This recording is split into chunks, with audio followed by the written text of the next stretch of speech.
they understand that they need to get a W. Welcome in order to the Boxing Fans Talk TV. I'm your host, TDT. You can refer to me as Miss T. I know y'all watching Showtime with the grand arrival of Terence Crawford and Bud. We're waiting Spence to walk out. I see you in here, ATL. So hold on. Is it working? Yeah, I see you in here. I think a lot of people watching this Showtime grand arrival. Your boy ain't come out yet, but ATL, I heard your boy's still in fat camp. He's still P10. He was spotted trying to drop them LBSs 3 days before weigh-in. I don't know, man. I don't know. Let me see what he's talking about. O'Reilly Auto Parts, the ultimate one-stop shop for all your automotive supplies. You know, at the top of my hour, we always do a water check. Here at Boxing Fans Talk TV, we advocate that everybody drink at least 100 ounces of water a day. Any adult should be able to drink a gallon, which is 128. We know that most people don't drink water, so 2 times out the day do we recommend that you drink water, and that's first thing in the morning before you get into your morning routine. You know, take you 8 ounces of water, have it on the nightstand. Be ready to go. Learn how to drink your water room temperature. I like mine ice cold. Be creative. You know, I got ice in the fridge, and I'm constantly drinking water. Constantly. I mean, I get up to close to 100,000 before 3 o'clock in the afternoon. So that's a difference than how it used to be. And if you don't like that, get you the 8-ounce bottles of water. You know, I would tell you drink any kind of water you prefer, but don't hook it up with the distilled water. And then the second time, you know, at night, when, you know, you get out the shower, even the American Heart Association would say, drink water before you go to bed because it's healthy for you. It's good for your heart. Anytime you hear them say it's good for your heart, you need to follow suit. So, you know, drink it at night. There's a lot of work going on, a lot of reads going on, revamping, rebooting, recharging, redirecting, recreating. You need your water. You need to stay hydrated. Your boy Errol Spence over here scared to drink a drop of water. He's struggling to make that weight. You can say what you want to say, but the word is out on him. Now, Miss T didn't see anything. I'm only going by what I heard. So that's all I can tell you. And it ain't just one person saying it. It's a couple people saying he's still working out, trying to get them pounds off. He should be at weight this close to goddamn Friday. 3 days out. You don't need to be draining, trying to drop pounds, and then try to get in the fight. But anywho, it's important that you drink water to so that everything can move in a timely and efficient manner. Do not be in this time and age and be dehydrated. I'm gonna tell you, in this Georgia sun been hot today. It was 110. I don't even know what it was in Texas. I damn sure don't know what it was in Vegas, but I hear it was hotter. It was 110 degrees today. Thank God it won't humid too much, because I probably would have fainted. I actually got sick walking outside. Like, I got a little queasy. I had to come in and take a nap. I mean, it's hot as shit today. And so, sucks to be Earl trying to drop weight. Well, anywho, drink your water. Please, please, please. This is not the time to be sparingly with your water. Please drink it up. Don't get caught out here being dehydrated for no reason, because you already know you should be drinking your water. And, you know, like I said, the average person burns between 900 to 1,000 calories at night. Look at Errol Spence. He little as hell. It's Junior! He walking in now. I mean, he don't look terrible.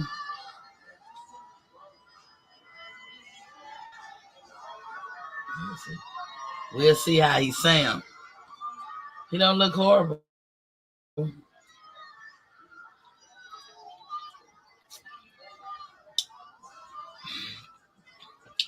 They're gonna have a media workout tomorrow. He's focused on strap season. Give it up, Brody. IBF, WBC, and WBA welterweight champion of the world. Hey, you watching that, ATL?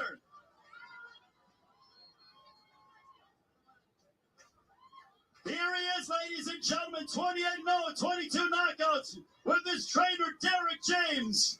Here is Errol Spence Jr. Errol Spence got a perm in his hair.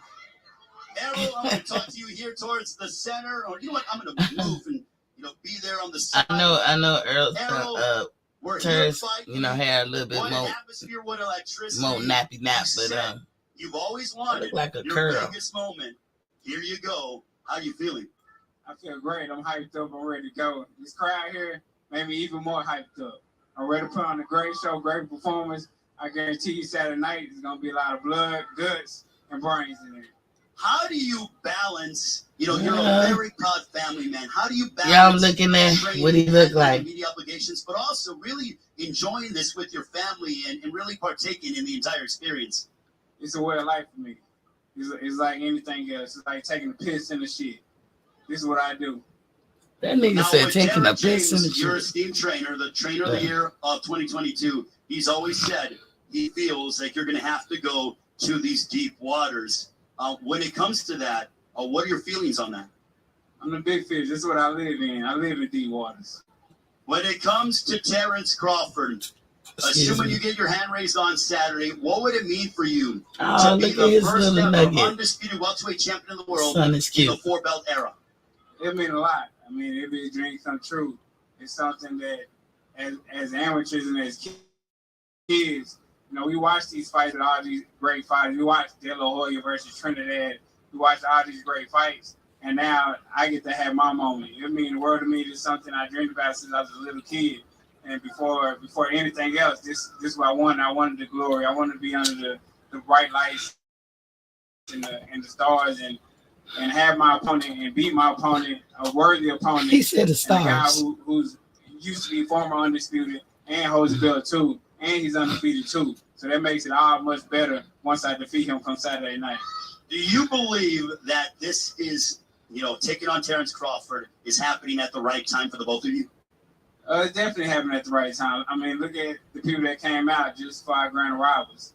It's definitely just even the hype around it on social media, just people talking about it. I walk in the store even before the fight was made, and people ask, the first thing they ask me is, when you and Terence Crawford gonna fight? So you catching this ATL at the right time. I feel like he's in his prime. I'm in my prime with the two best fighters at the welterweight division. We're one of the best fighters in the world, and then the winner Saturday night will be the best fighter in boxing. Period. So this is for the ethical title, best pound for pound fighter on the planet. Definitely. Also, strap season. Give me your thoughts on now. You captured the IBF, WBC, WBA, and now you're knocking on Terence Crawford's door to possibly capture the WBO welterweight championship of the world. Oh, it's something that I've been told people I was gonna do. So my bad, y'all. I'm on here. That happened with me. I always stay the course. I be Kel Brook. I was saying strap season, strap me up. I can't really see. Then I be Sean Porter. Another strap. His shirt. He got a shirt on and stuff. But then I be Luke. I got another strap. And then I sat out a year and a half trying to make this fight happen with Terence. He don't look horrible. The other strap. So after that, I don't know if he on weight though. It's time to move up, and it'll be strap season all over again. Finally, Errol, how's it going down when you step inside the ring against Terence Crawford? What you think, ATL? What you think your boy look like? Las Vegas. I would definitely be victorious. I don't know how it's gonna go. It's gonna be a knockout, or I press him out, or I box him. Whatever it takes to win, I'm gonna do that, and I'm gonna win the fight. It might be my TV, but he look green in the face. Could be the light that they putting on him. The IBF, WBC, and WBA welterweight champion of the world. Well, ladies and gentlemen, that'll do it here from Las Vegas for the grand arrivals. We'll see you tomorrow, 4 Eastern, 1 Pacific time, for the workouts on the Showtime Sports and PBC YouTube page. So long from now, Fight Week with Spence and Crawford officially underway here in Las Vegas.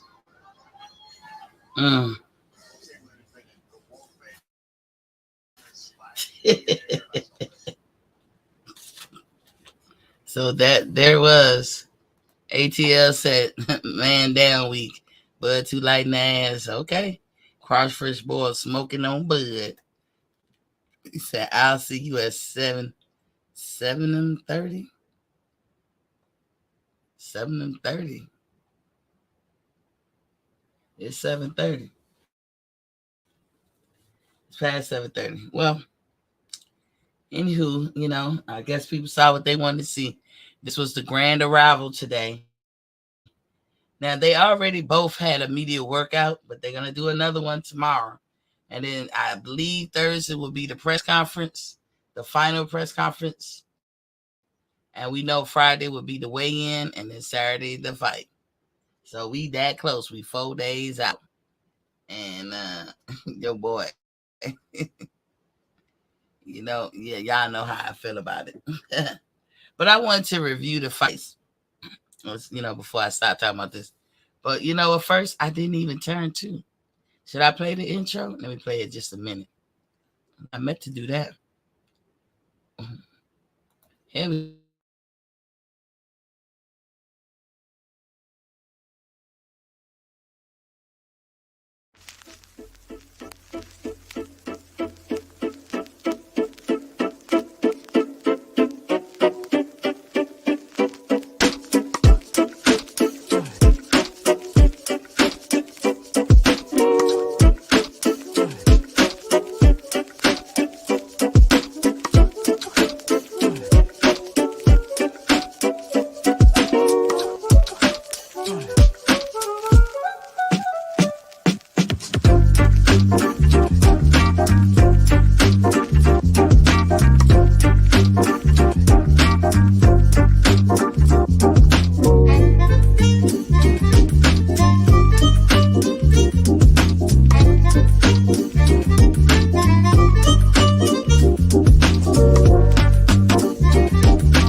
I'm back. I don't know my intro. Look, this all kind of messed up because they had the grand arrivals today, and I missed most of it. I came in just when Terence was walking across the stage with his group.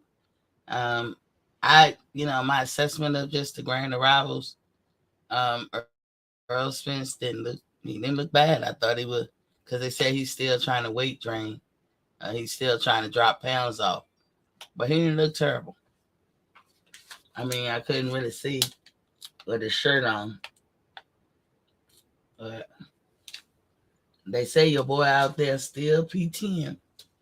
Out there in that Vegas sun. 3 days before weigh-in, that's crazy. But let me talk about a couple of review of the fights before I get into this thing with Errol Spence. Okay. So I'm going to review the fight. So we know that Frank Martin, was it Frank Martin? No, Keyshawn Davis. I'm sorry, George Kambosos and Keyshawn Davis. Now, this is what I'm going to say about Keyshawn Davis. He's a good prospect. To me, him and Frank Martin the same. They both prospects. But everybody put Frank Martin up on a pedestal. Why? Because he work out with Derek James, or Derek is his trainer, or because he signed to Man Down. So now because he's affiliated with them, he's elite. I don't know how folks draw that line or that conclusion with Frank Martin. But Keyshawn Davis and Frank Martin, they're the same. Keyshawn Keyshawn Davis is definitely new. He's out the Olympics, and he signed with Top Rank, and of course he works out with Bud, and he's friendly with Shakur and all this stuff. Frank Martin, I'm not blaming him for who the company he keep and all that stuff. What I have a problem with is people putting the cart before the horse. And I seriously don't think that Keyshawn Davis or Frank Martin is just ready yet. I'm not saying they can't ever be ready, but they're not ready yet. And so to talk about them as if they're elite is crazy. We all know that Frank Martin lost his fight last week, the week before last. Keyshawn, I'm gonna give him some real constructive criticism. You all right? You good? You ain't got enough on your resume to, and I ain't said nobody was bums that he fought. I said, because I don't like calling fighters bums. But you don't got enough on your resume to be acting like, you know, you the bee's knees. You ain't there yet. By virtue of the fact of your age, by virtue of the fact you just came out the Olympics not that long ago. It ain't nothing personal. But what I didn't like in his performance is he kept playing around. Now, to me, these fighters will serve themselves well if they understand fundamentally that if a person is in the fight with them, in the ring with them, and they don't deserve to be there, or they not worthy yet to be on the level that you are, then your job as the fighter or the boxer is to get them the hell up out of there. That means you got to KO them or some kind of way get a technical knockout. However you do it, you have to get them out of there. And these are the times where you should really be just really doing just that. Because Keyshawn Davis is 24 years old. And if he ain't careful, he's going to be 28 years old with a few fights. He was playing around, all that, that bravado type, doing his head, swing. I don't know what the fuck he was doing. I wasn't happy. I mean, I was going for him. He won, but I wasn't happy. I see you, Jared. Jared is in the building. What's popping, King? He said, what time is the second day weigh-in for the Spence Crawford fight? The second day? Weigh-ins is Friday. I didn't get a time, though, Jerry. That's all I know. And Harvey Dark is the referee, by the way, y'all.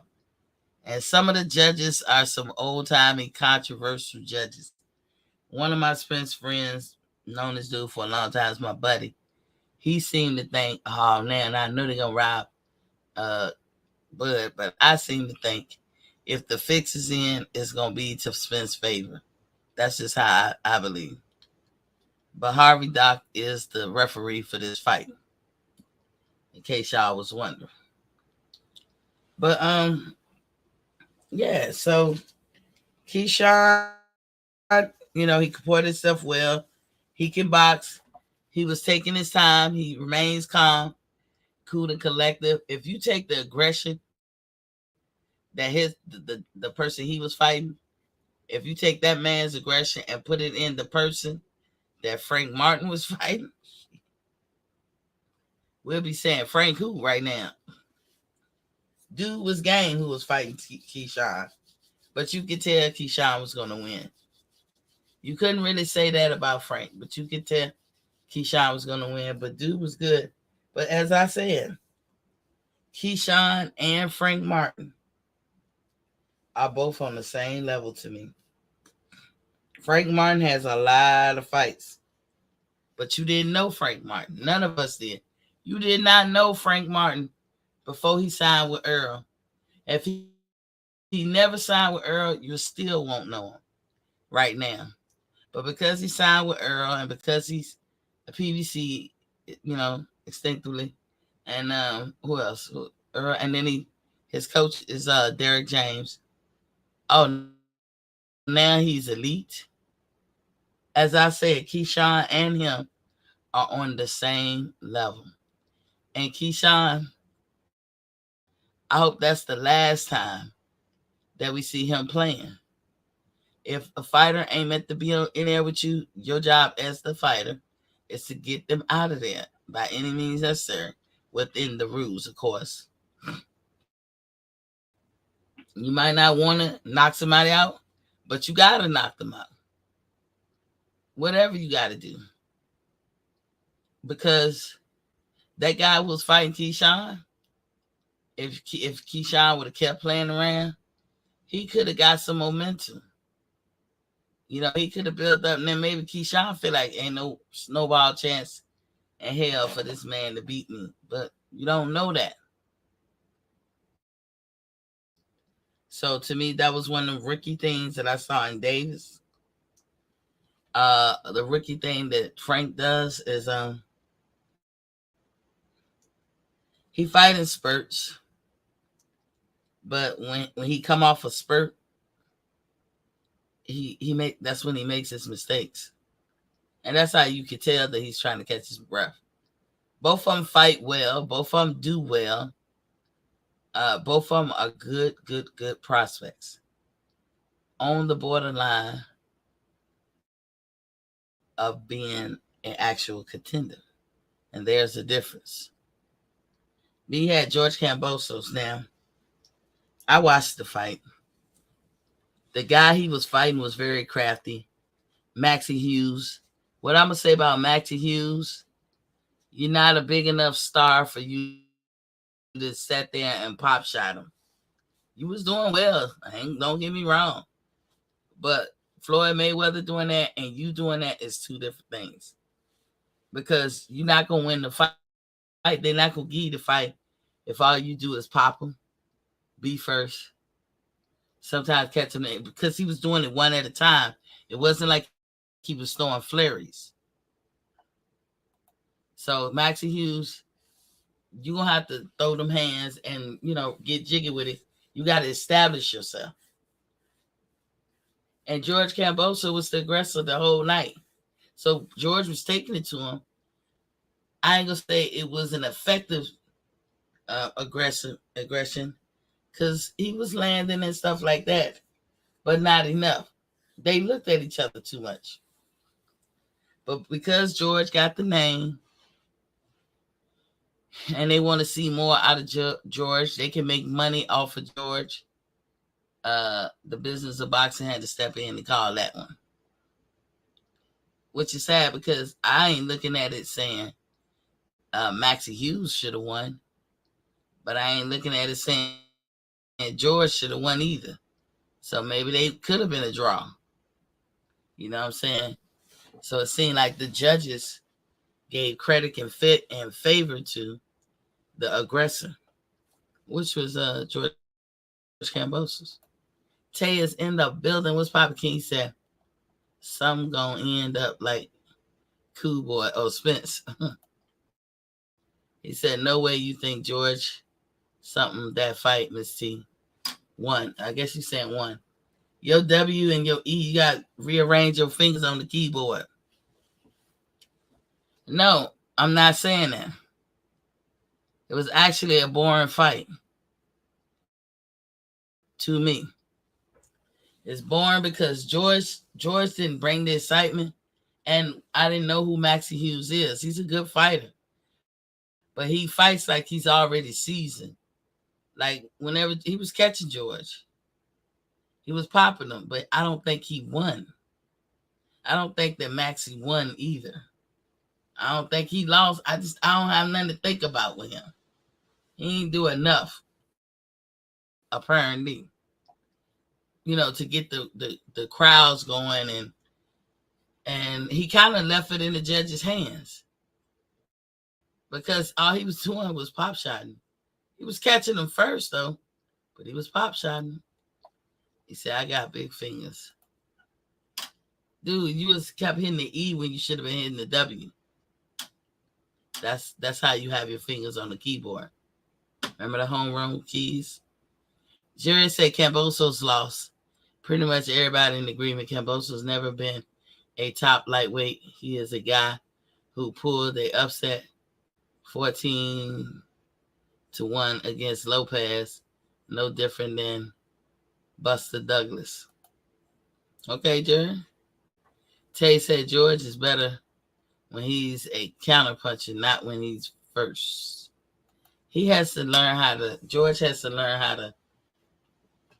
if he gonna take the fight to somebody, he gotta throw them hands. But pop shotting George here and there wasn't a way to victory neither. He said they right next to each other, Miss T. Who right next to each other? He said, I don't know how T.O. lost to that nigga. When T.O. said he was sick, he was sick. T.O. and his daddy got hate for Bud. I don't even know why. I don't care. Cool Boy Step has aligned himself with Spence. He said, I'm going for Spence. He thinks Spence is a better boxer. I like to each his own. But yeah, I've talked a lot about Frank Martin, so I damn sure had to come over here and talk about Keyshawn Davis. Keyshawn Davis played too much. We don't care what you look like. You was not Sweet Pea. You know what I'm saying? He said Kambosos just inked a 4-fight deal with Top Rank and ESPN. That is why he got the gift. Oh, really? He thought he was a better boxer than anyway. How did that? Tell you ain't gonna believe this shit. So, and like I said, I love my friends. I mean, y'all, anybody can believe. You know, you can't never change a person's mind and what they believe. But my friend, I mean, like I say, dude, you drawing some weird conclusions. He said, he tried to akin the anyway fight to what Spence and Crawford about to do this weekend. And I don't know how y'all feel about it, but I was like, hell no. You can't do that. But of course, Crawford had to be Stephen Fulton. Stephen Fulton don't like Crawford. He don't like Crawford. He lines himself up with Spence. A lot of people probably don't know that, but they had, they keep asking all these boxers that got matches coming up and shit. Who you gonna pick? Do you like Crawford? Do you like Spence? Do you like, just always lining themselves up? What's going on here? Oh, I was gonna say, what the hell? Hold on, let me say something, y'all.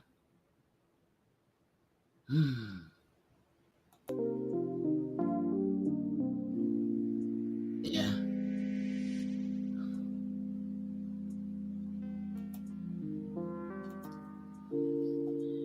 Yeah, but Cool Boy Steph said, I'm picking Spence. I think he's a better fighter and boxer and everything. And I was like, what?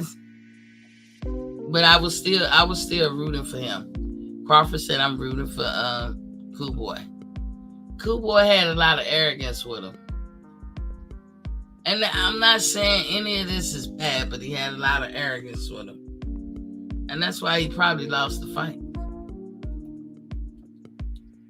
Fulton flat embarrassed Japan. Not even one round. I think that's what you meant.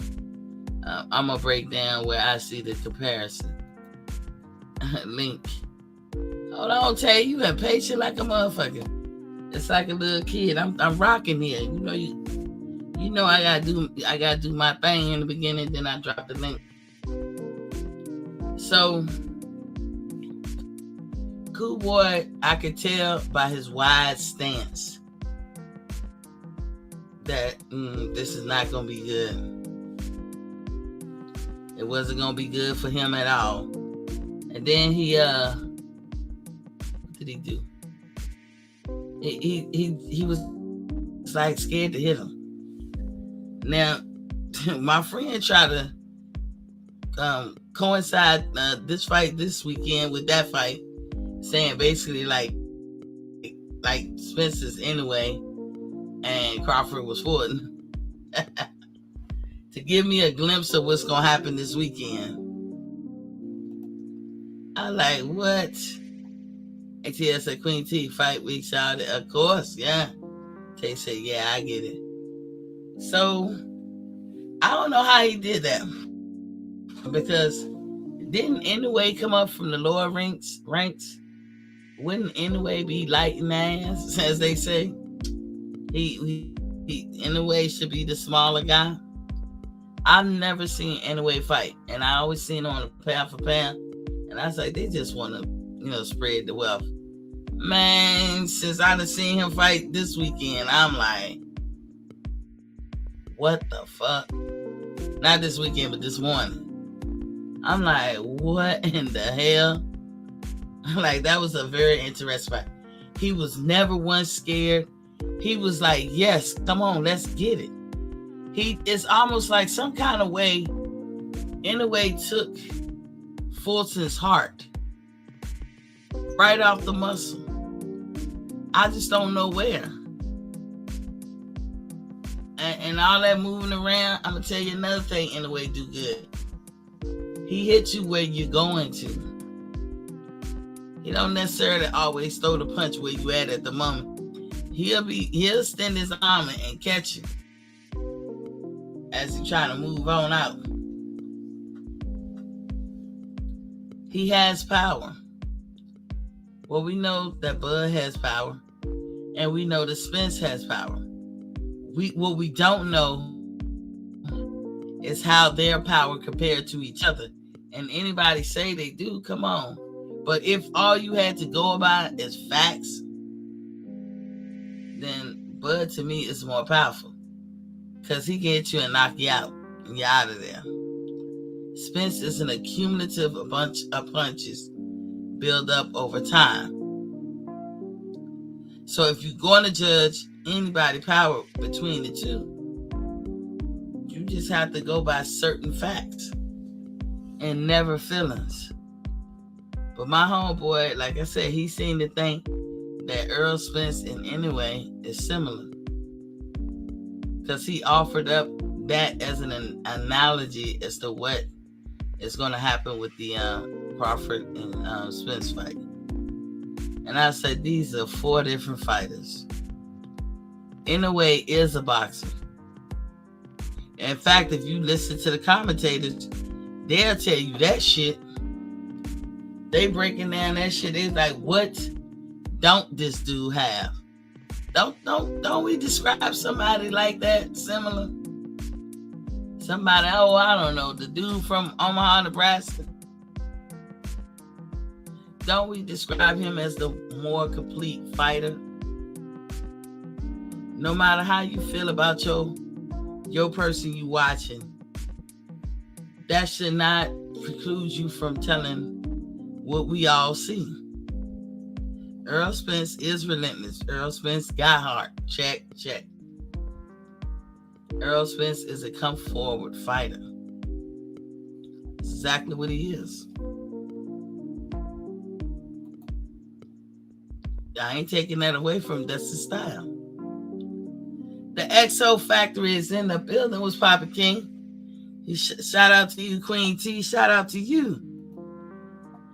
Tay said that's what Bud gonna do to him. Bud gonna be too fast for Spence. It's gonna look very similar.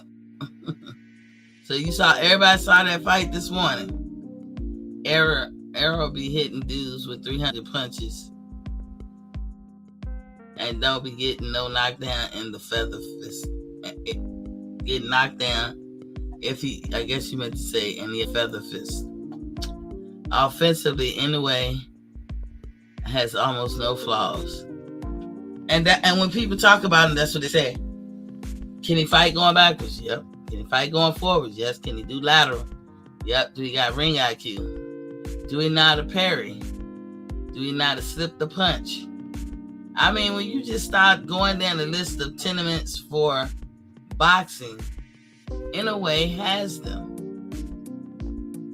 That is not like Errol Spence.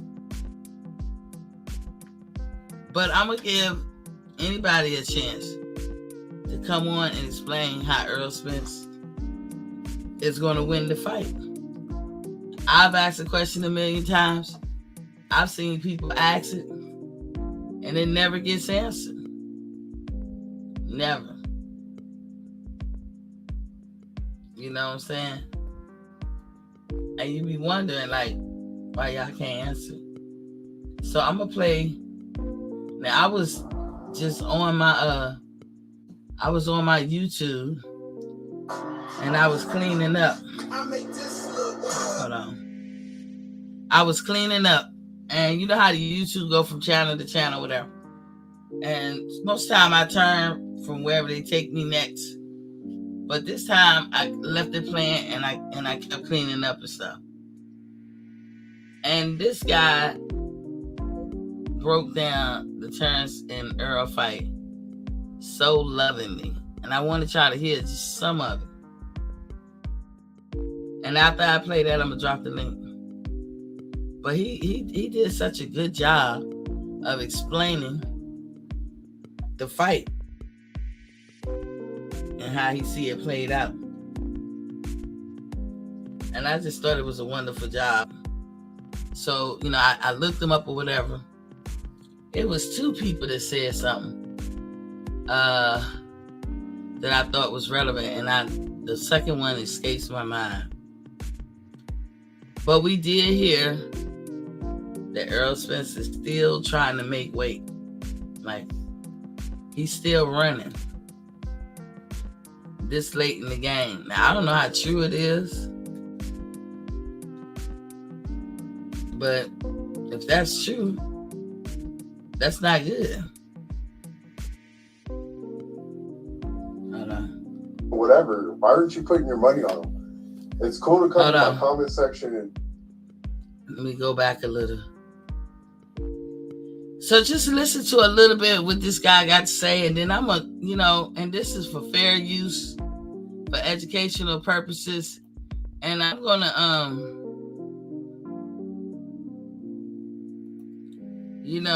play what this guy got to say, because he gives the best explanation. Like, after you listen to him, you can't help but be real calm and just ease going and not even think about it that much or worry that much about it, because he took what a lot of people were saying, but I just like his delivery method.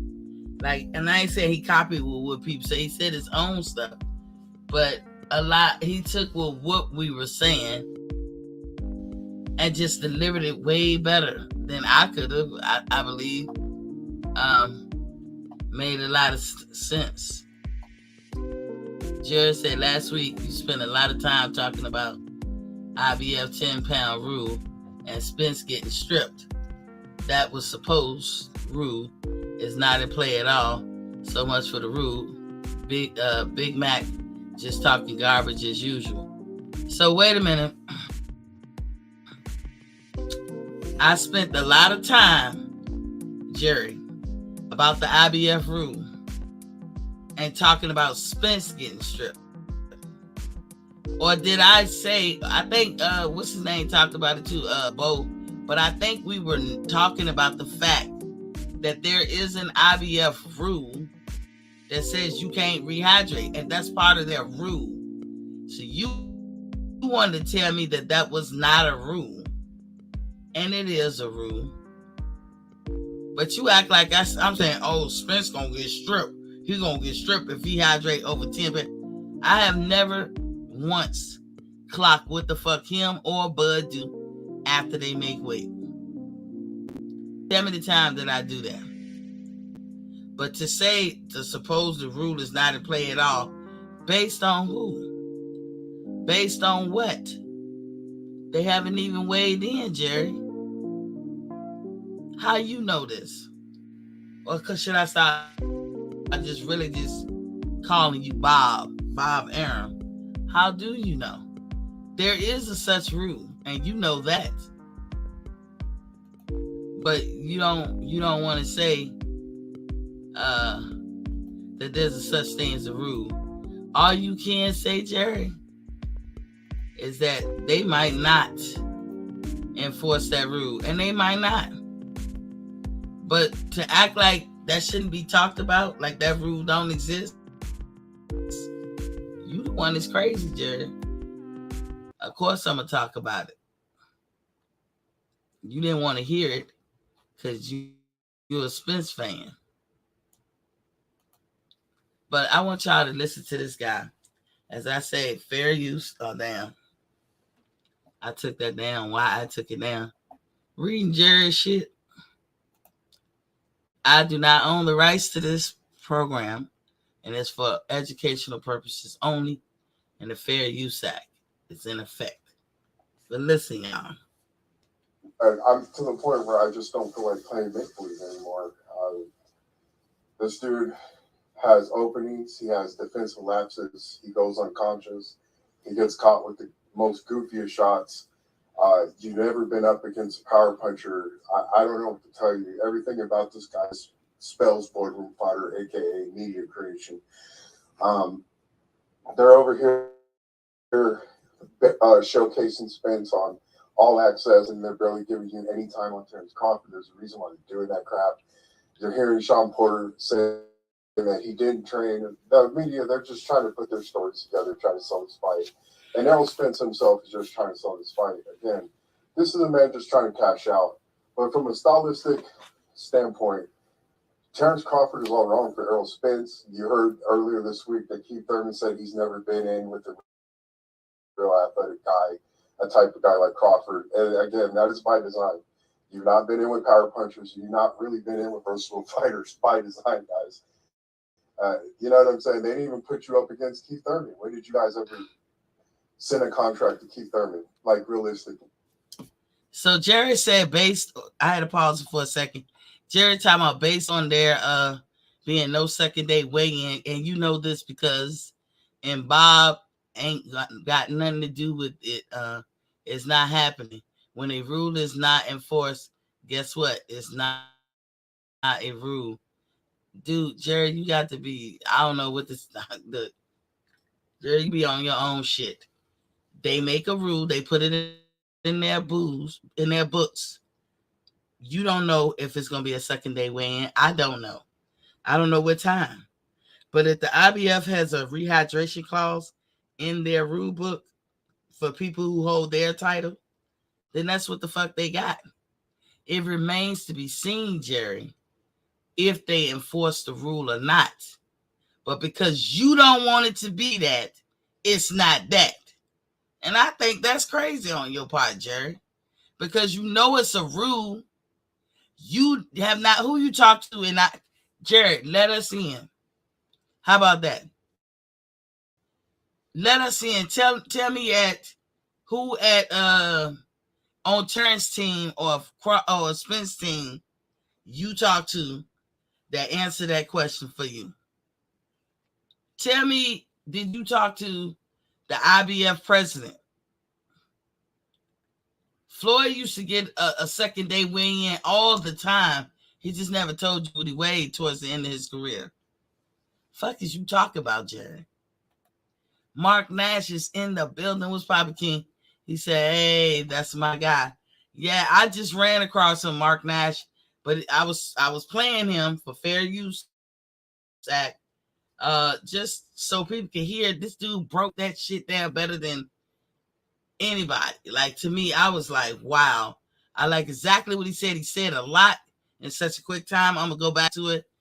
You said Boxing Syndicate. He changed his name to Stuart Servant. Oh, I didn't know who he was. He said that IBF did change it for unifications. Okay. See, Jerry, he said they changed it for unification, but I still would like to see the rules, Mark and Jerry. I still would like to see it in the rules because all I know is the IBF has that rule. That's all I know. And when you got their belt, that's what they deal with. Mark said, I can send you the rule change. It happening too. There you go. He's sending me proof, Jerry. You talking outside of your ass. Send it to me, Mark. During the IBF convention in May 2017, we decided to weigh. He said we. We decided to weigh the second day weigh-ins for unification bouts. So IBF preside. So what you saying, Mark? That happened in 2017. You gonna send me the proof, and I'm gonna put it up here. But for somebody to say that the IBF has a rule of rehydration clause, that is not a lie, right? That's the truth, right? I mean, you're acting like there's no such thing. I do know there's no second day weigh-in. How, Jerry? Tell me how. And I'm gonna be nice. Just send me how you know. Share with me how you know that. And rules that are not enforced are not rules. What is hard to understand about that? You calling me crazy does not get around the simple truth. Jerry, you the one that started it. You are crazy. We were talking about the fact that IBF had a rule. You want to tell us there is no such rule. So now you're trying to change the standards on what you're saying. We can get bold and understanding back up on here. That was your position that day. That ain't no such rule. And we like, there is a rule like that. Now Mark is throwing a wrinkle in it. He's saying that in 2017 they had a convention and decided that that's the only time they're not going to enforce the rule. And correct me if I'm wrong, Mark. The only time they're not going to enforce the rule is if it's a unification battle. But there is a such rule. He said he emailed it to me. Okay, I'm going to go look in a minute. He said it's a quote. Okay.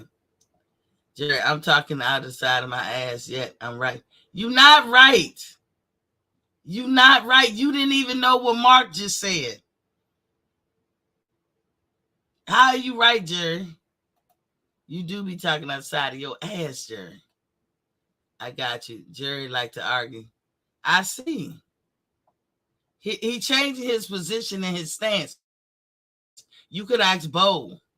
He changing it right now to be like, if it's not a rule enforced, it's not a rule. That wasn't your fucking position, Jerry. Your position that is no such thing. It happens because of Danny Jacobs. I'm pulling it up for you. He said, name one fighter who has been stripped due to that rule. Jerry, now you tell me in the conversation where any of us said that Errol Spence going to get stripped or that a fighter getting stripped. We told you it's a rule that you cannot go over. Just like it's a rule, you got to make weight. And if you don't make weight, yeah, you will lose your belts. But we said it's a rule. We never even got into no talks about stripping. But that's what you heard. So you went on the defense because you were Earl sexual. But let me get back to what I was playing. Did it ever occur? Did it ever happen? Why would it take you 5 or 6 years when you're both on the same side of the street to get that fight made? You understand?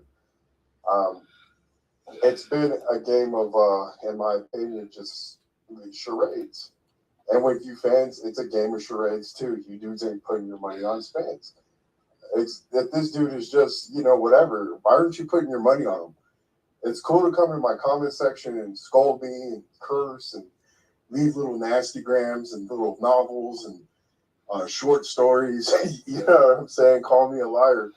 Why aren't you guys putting your money on Errol Spence? Why is Errol Spence not the favorite in this fight, especially when he's the big dog and everybody knows who Spence is? Why? He's the superstar, guys. The man asked a question. Absolutely no sense. You're the A side, but you're not the betting favorite. I'm done playing make-believe, and quite frankly, I'm done talking about this topic, man. I'm over it at this point. We're less than a week away. Your dude's getting knocked out. He's getting cold cut. You know what I'm saying? The dude just makes too many mistakes. Again, the punch placement timing, we've been mentioning this video after video. He just does not have it, guys. Unconscious volume punching is not going to get the job done against a guy like Terence Crawford, especially when you overreach and overextend yourself all night. And you don't even get dudes up against the ropes. You fight majority of your fight in the middle of the ring. And I'm supposed to believe that you're just going to, for some reason, beat up Terence Crawford and punish him and all this other nonsense when you couldn't even do it to Sean Porter. Sean Porter was too versatile and athletic for you. Sean Porter, a guy who's not accurate himself. You know what I'm gonna say to that, Jared? When you say I did know what Mark said as I talked to him about it on this show. There's no argument. I have said the same thing every time. Rules not enforced are not rules. Really, Jared? Let me tell you a little story about Miss T. I was driving down the street, in the 2-lane type street, no business, residential, or nothing like that area. I was about to pass the school though, little elementary school. But I'm driving down the street, and lo and behold, my tags were expired. Oh no. And my driver's license was expired. Gee Willikers, Batman.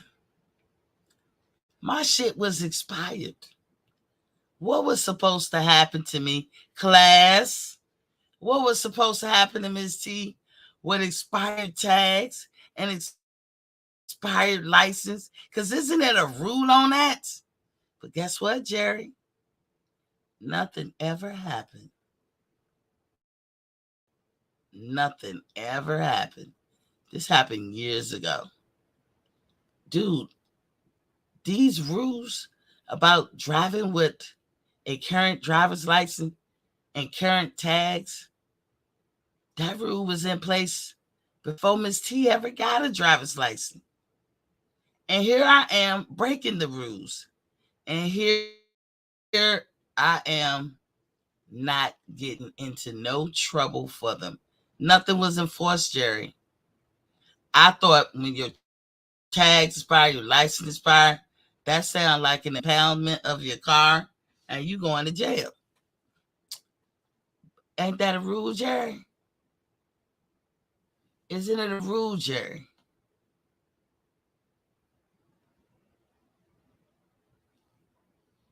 But you know I'm right. That's a rule. But it didn't get enforced. So is it a rule? So I don't talk in your alternative world. Like, cause you just arguing just to be arguing. That don't even make sense. If a rule is on the book, it's on the book. But if they made an exception to that rule, then they made an exception. Mark Nash, I'm at boxingfanstalk@gmail.com. That's boxingfanstalk@gmail.com. Not Talk TV. Mark Nash said it happened because Danny Jacobs, I'm pulling it up for you. And then you said that. You said, okay. I think I read that one. So you wrong, Jerry. I just proved to you that rules that are not enforced are still rules. Because I promise you, if you didn't have your license and your tax was expired, I'm sure they would have enforced the shit. I know why I got the fuck off, and I ain't had to do much. He said, now I'm lying. Oh my God, I'm lying. I tell you what, Jerry, the next time Active Activist is on this show, just ask him. I won't say nothing. Ask him. Anybody who know me know the story. And if you must know, Jerry, I'm packing at the top. And that's all that cop could see was my beautiful chest. And I had on a tight shirt because I was on my way to gym class for college. So this happened a while ago. But I'm lying. I don't need to lie. But next time Active Activist on here, ask him. That white man sure love looking at my titties, Jerry. Sorry to inform you that. But that's a true story. Mark and I said, God is sending it now. And he said, they actually raised it to more than 10. He said, great story. Bottom line, there's no second day weigh-in and no 10-pound rehydration limit. But the IBF title is on the line. You didn't prove nothing. Prove to me that there's no such rule. Mark Nash, he said, I sent it. Okay. He said, what's that? What that is a law. Let me see. You said, okay. You said, What that is a law. Laws are not always enforced to limit to the limit. What that is a rule, a law, a rule. You can split hairs. I don't have to do that. Jerry is white. He ain't going to jail. He'll go to jail over here. They don't care about dudes. He said, just kidding. Just kidding, Jerry. He said, Miss T, don't get distracted to one person. Drop the link. All right, hold up, y'all. Let me go ahead and just play a little bit more of this, and then I'm going to drop my link.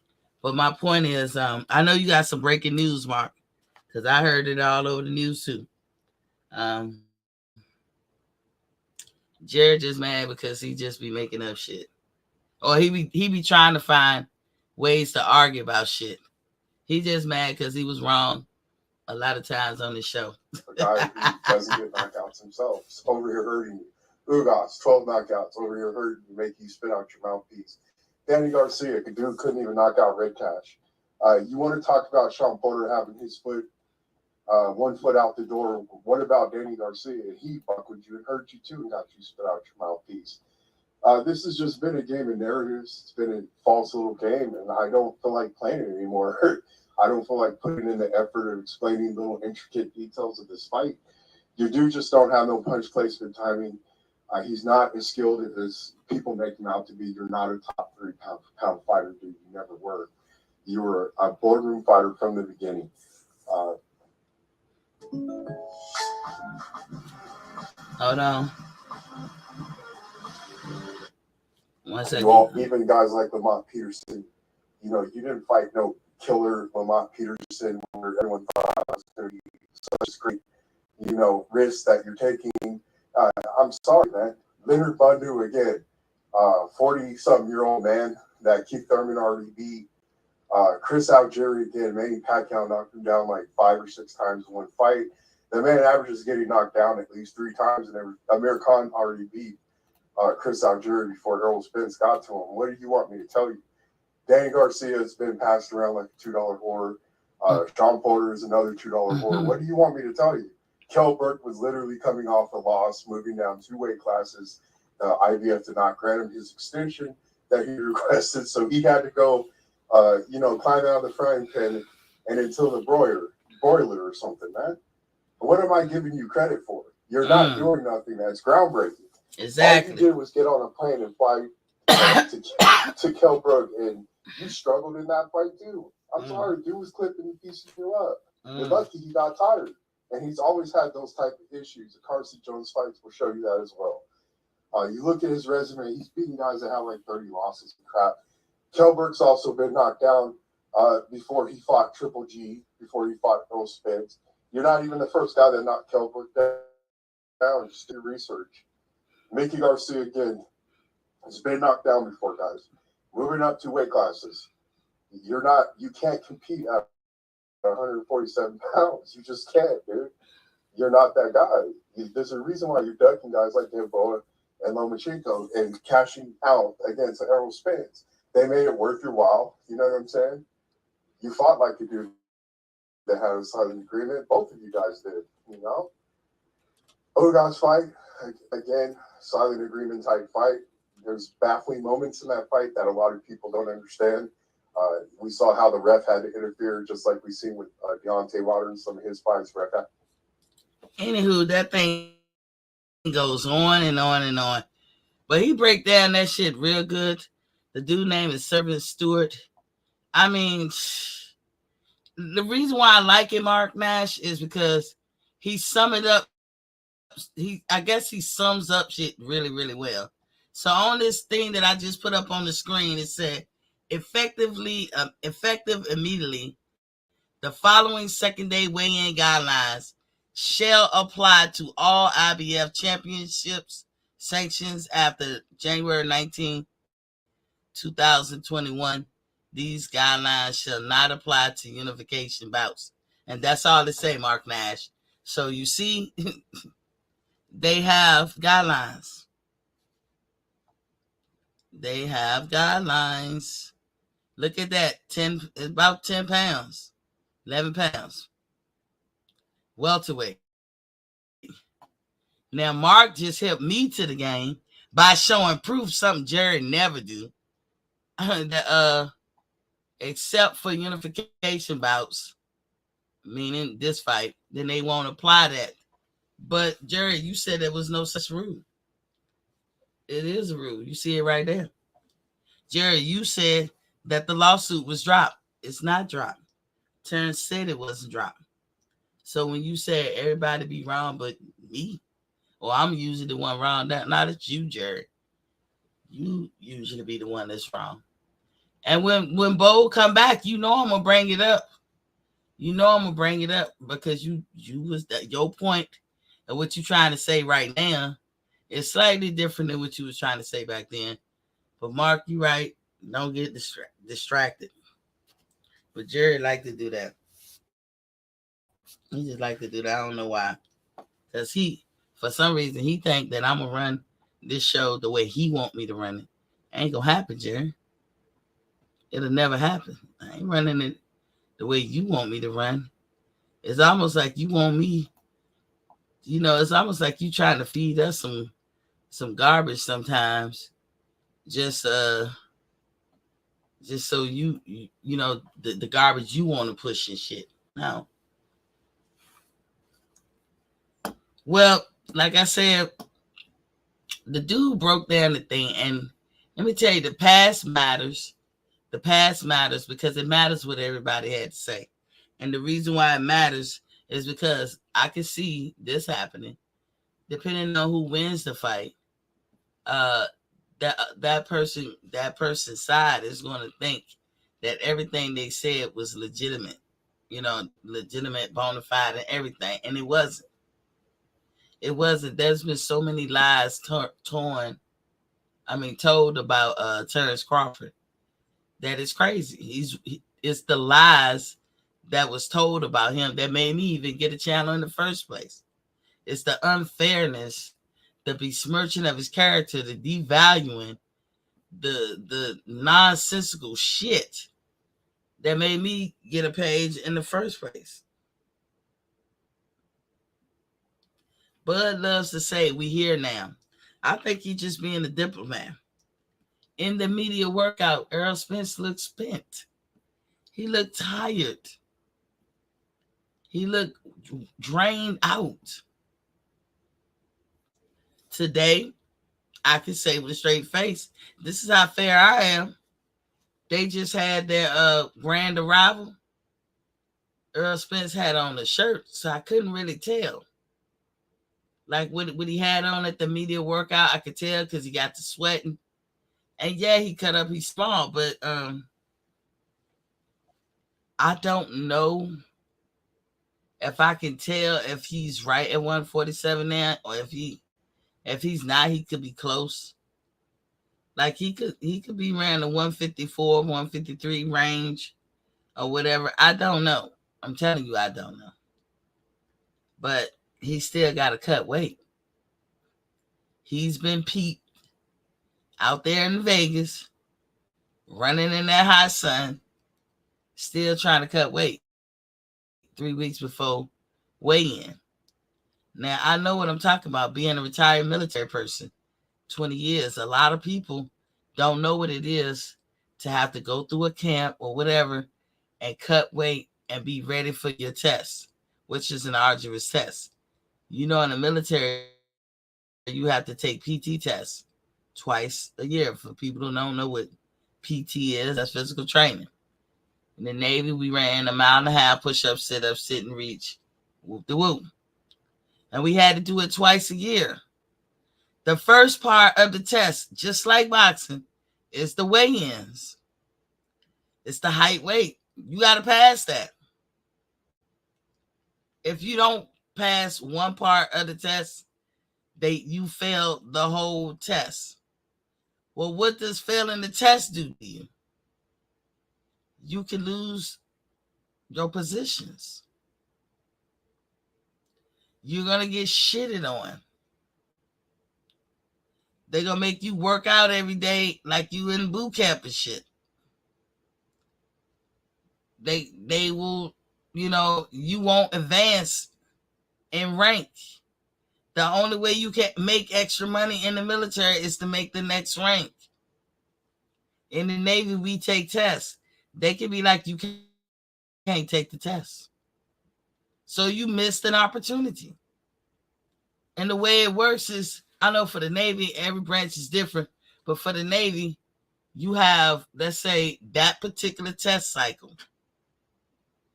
They need 20 people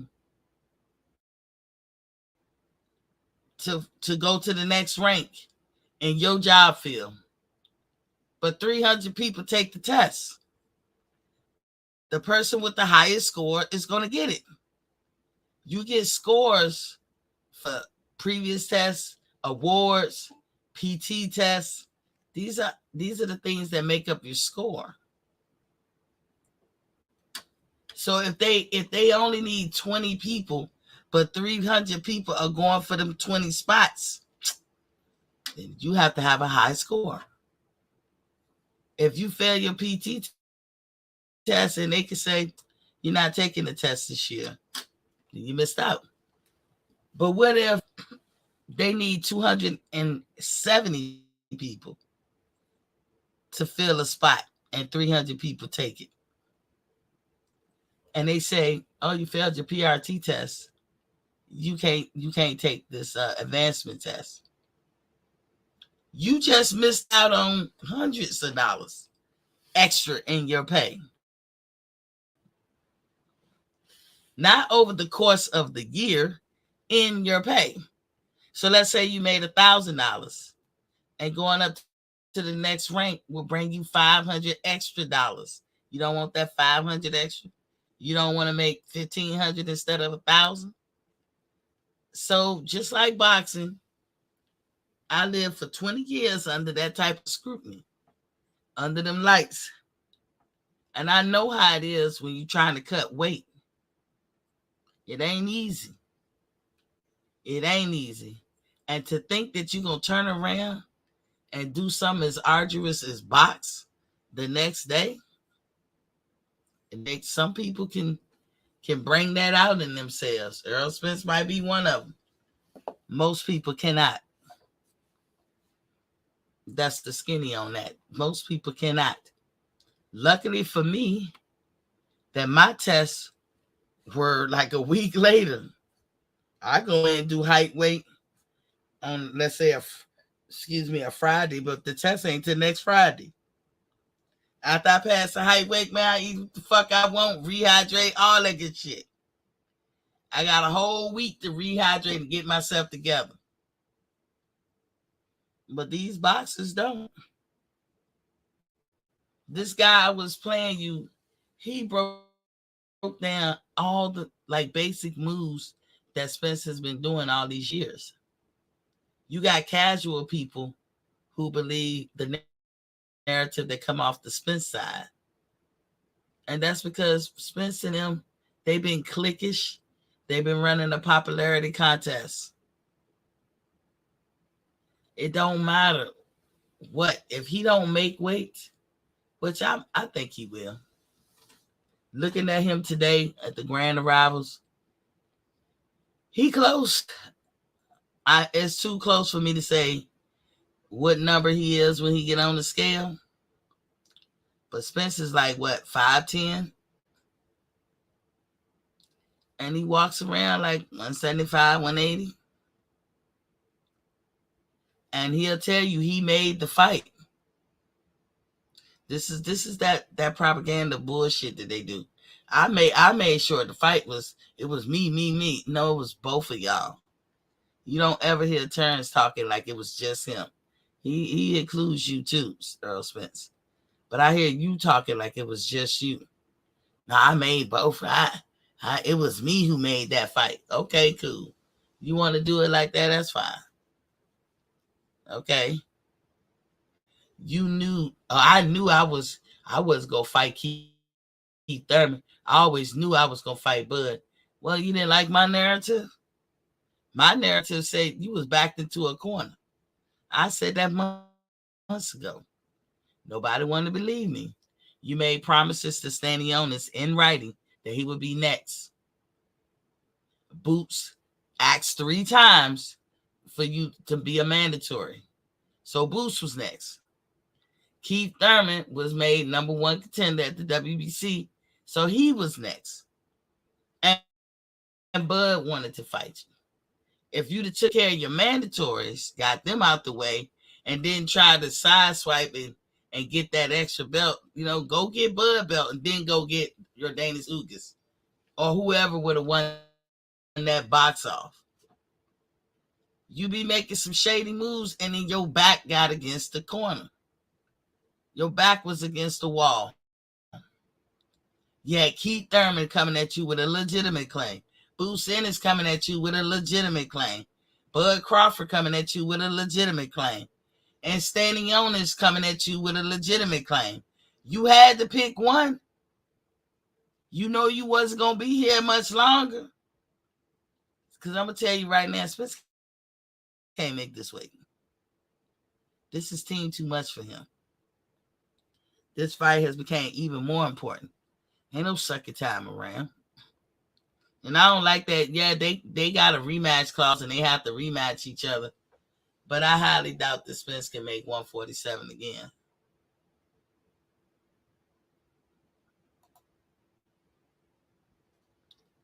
He said, never said there is no... You did!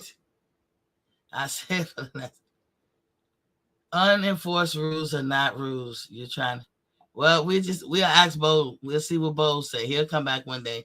We'll certainly ask him. He can put it on the record. Bottom line, no second day weigh-in and no 10 rehydration. 10 pound, I guess you meant. Call it what you want, but that is the reality. Jared, you know what you was challenging us on. So don't get brand new. But you saw it was a rule, didn't you? And then you see 10 pounds. So was Miss T lying? Was Bo lying about there being a such thing as a rehydration clause? What we didn't know is that as of 2017, thank you, Mark Nash, that when it comes to unification bouts, they make an exception for that rule. That's what we didn't know, Jerry. And see how Mark offered up a piece of intel and gave proof to back it up, something you never do. Surreyet Yah Israel 357. What's poppin', King? Says salute. Salute to you. So the rumors on the streets is that Errol Spence is still trying to lose weight. I think that's big.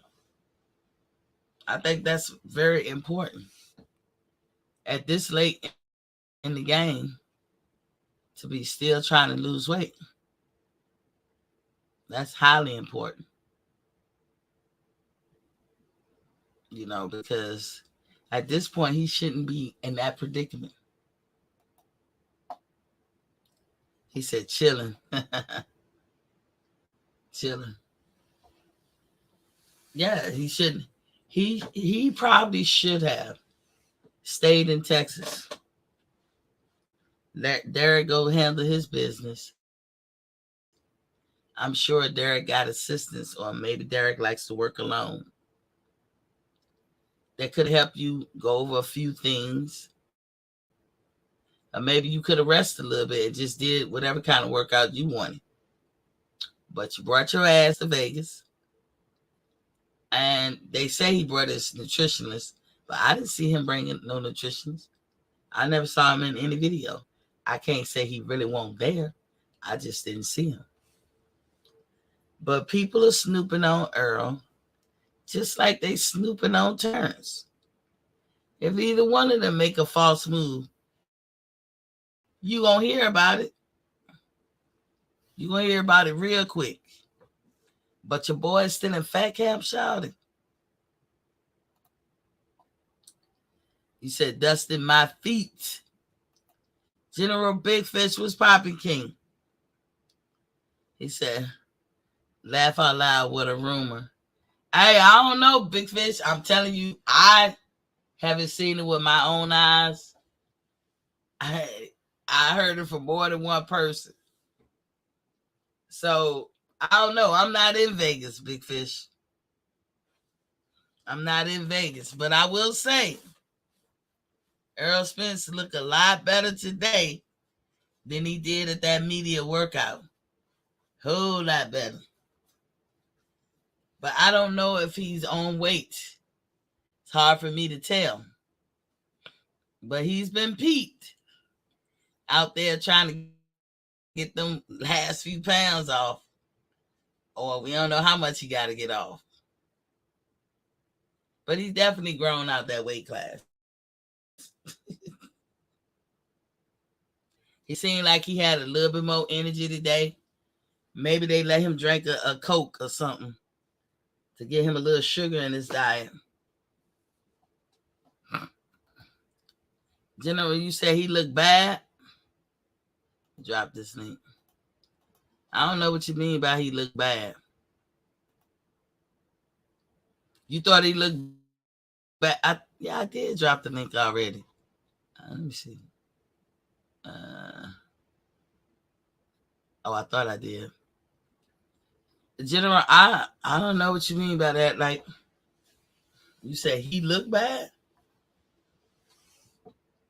You talking about Earl? He looked bad in the media workout, but today he looked a whole lot better. Yeah, he looked bad in the media workout. He sound bad too. He was drained. He was exhausted. And I don't think that's from no damn workout, because he knew, just like Bud knew, that there was a media workout that day. So why you gonna go exhaust yourself and work out and then come and do a media workout? Like, what sense does that make? That don't even make no sense.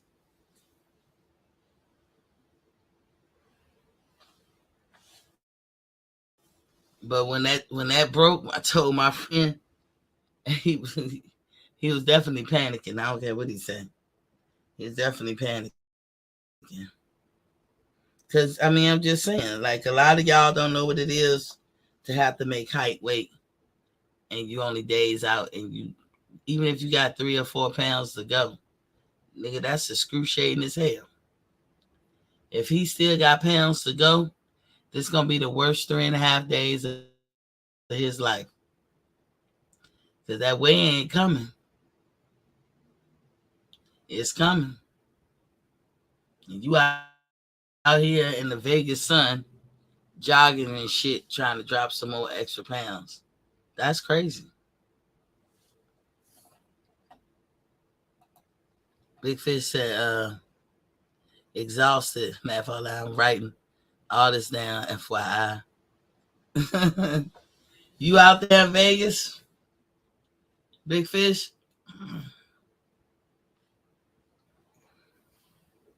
I mean, that's what it is. That's what the word on the street is. That your boy LBS is to drop. Don't know how you gonna do it. But if you look at that media workout, General Big Fish, and you say that he wasn't drained, exhausted, or he was taking a lot of water breaks, that dude was, come on now, he couldn't have did shit but go to sleep.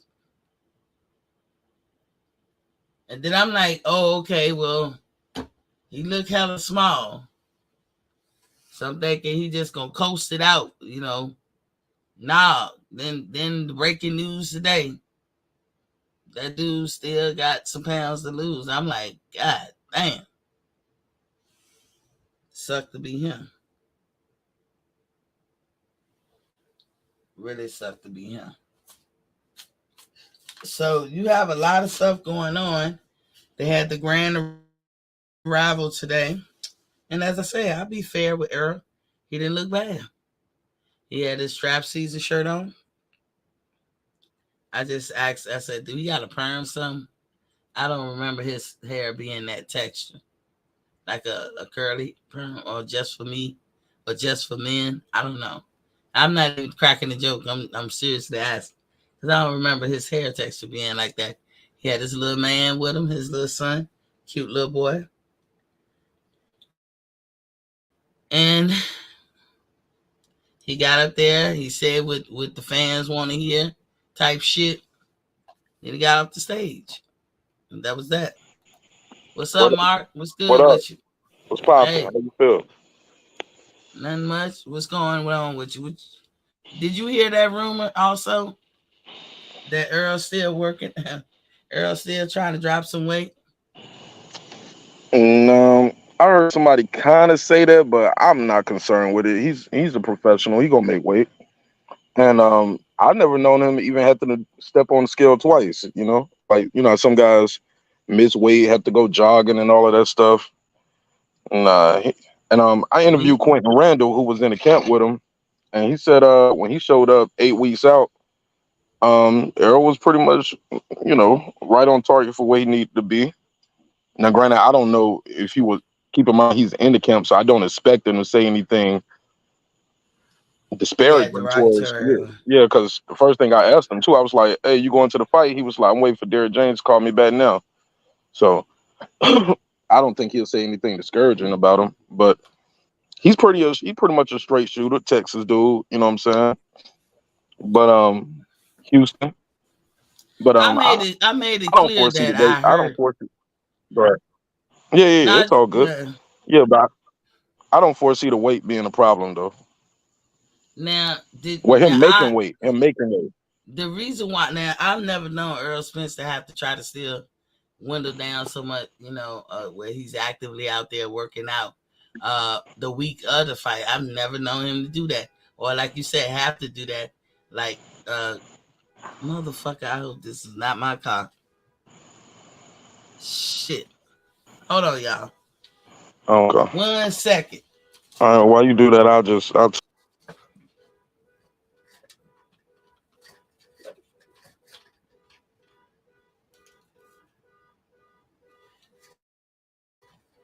Oh shit. Oh no, it ain't mine. Thank God. I wish that bitch shut up. Can y'all hear that? The horn. Damn, this ruining my show. It's not my car though. Are you still there, Mark? Hello?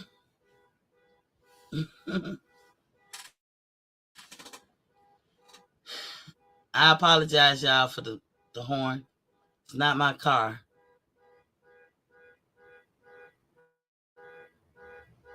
And that shit is going. Thank God. Damn. Oh, you say you backstage. Okay, okay, I got you. Your thing is still up here. um oh, wait a I minute. don't hear the horn though. I don't hear the horn. Oh, my bad. I don't know how I did that when I stood up. Must have butterfinger something. Yeah, somebody finally turned that shit off. I'm like, God damn, the thing was right by my ear. But anywho, when they had the media workout, did you see well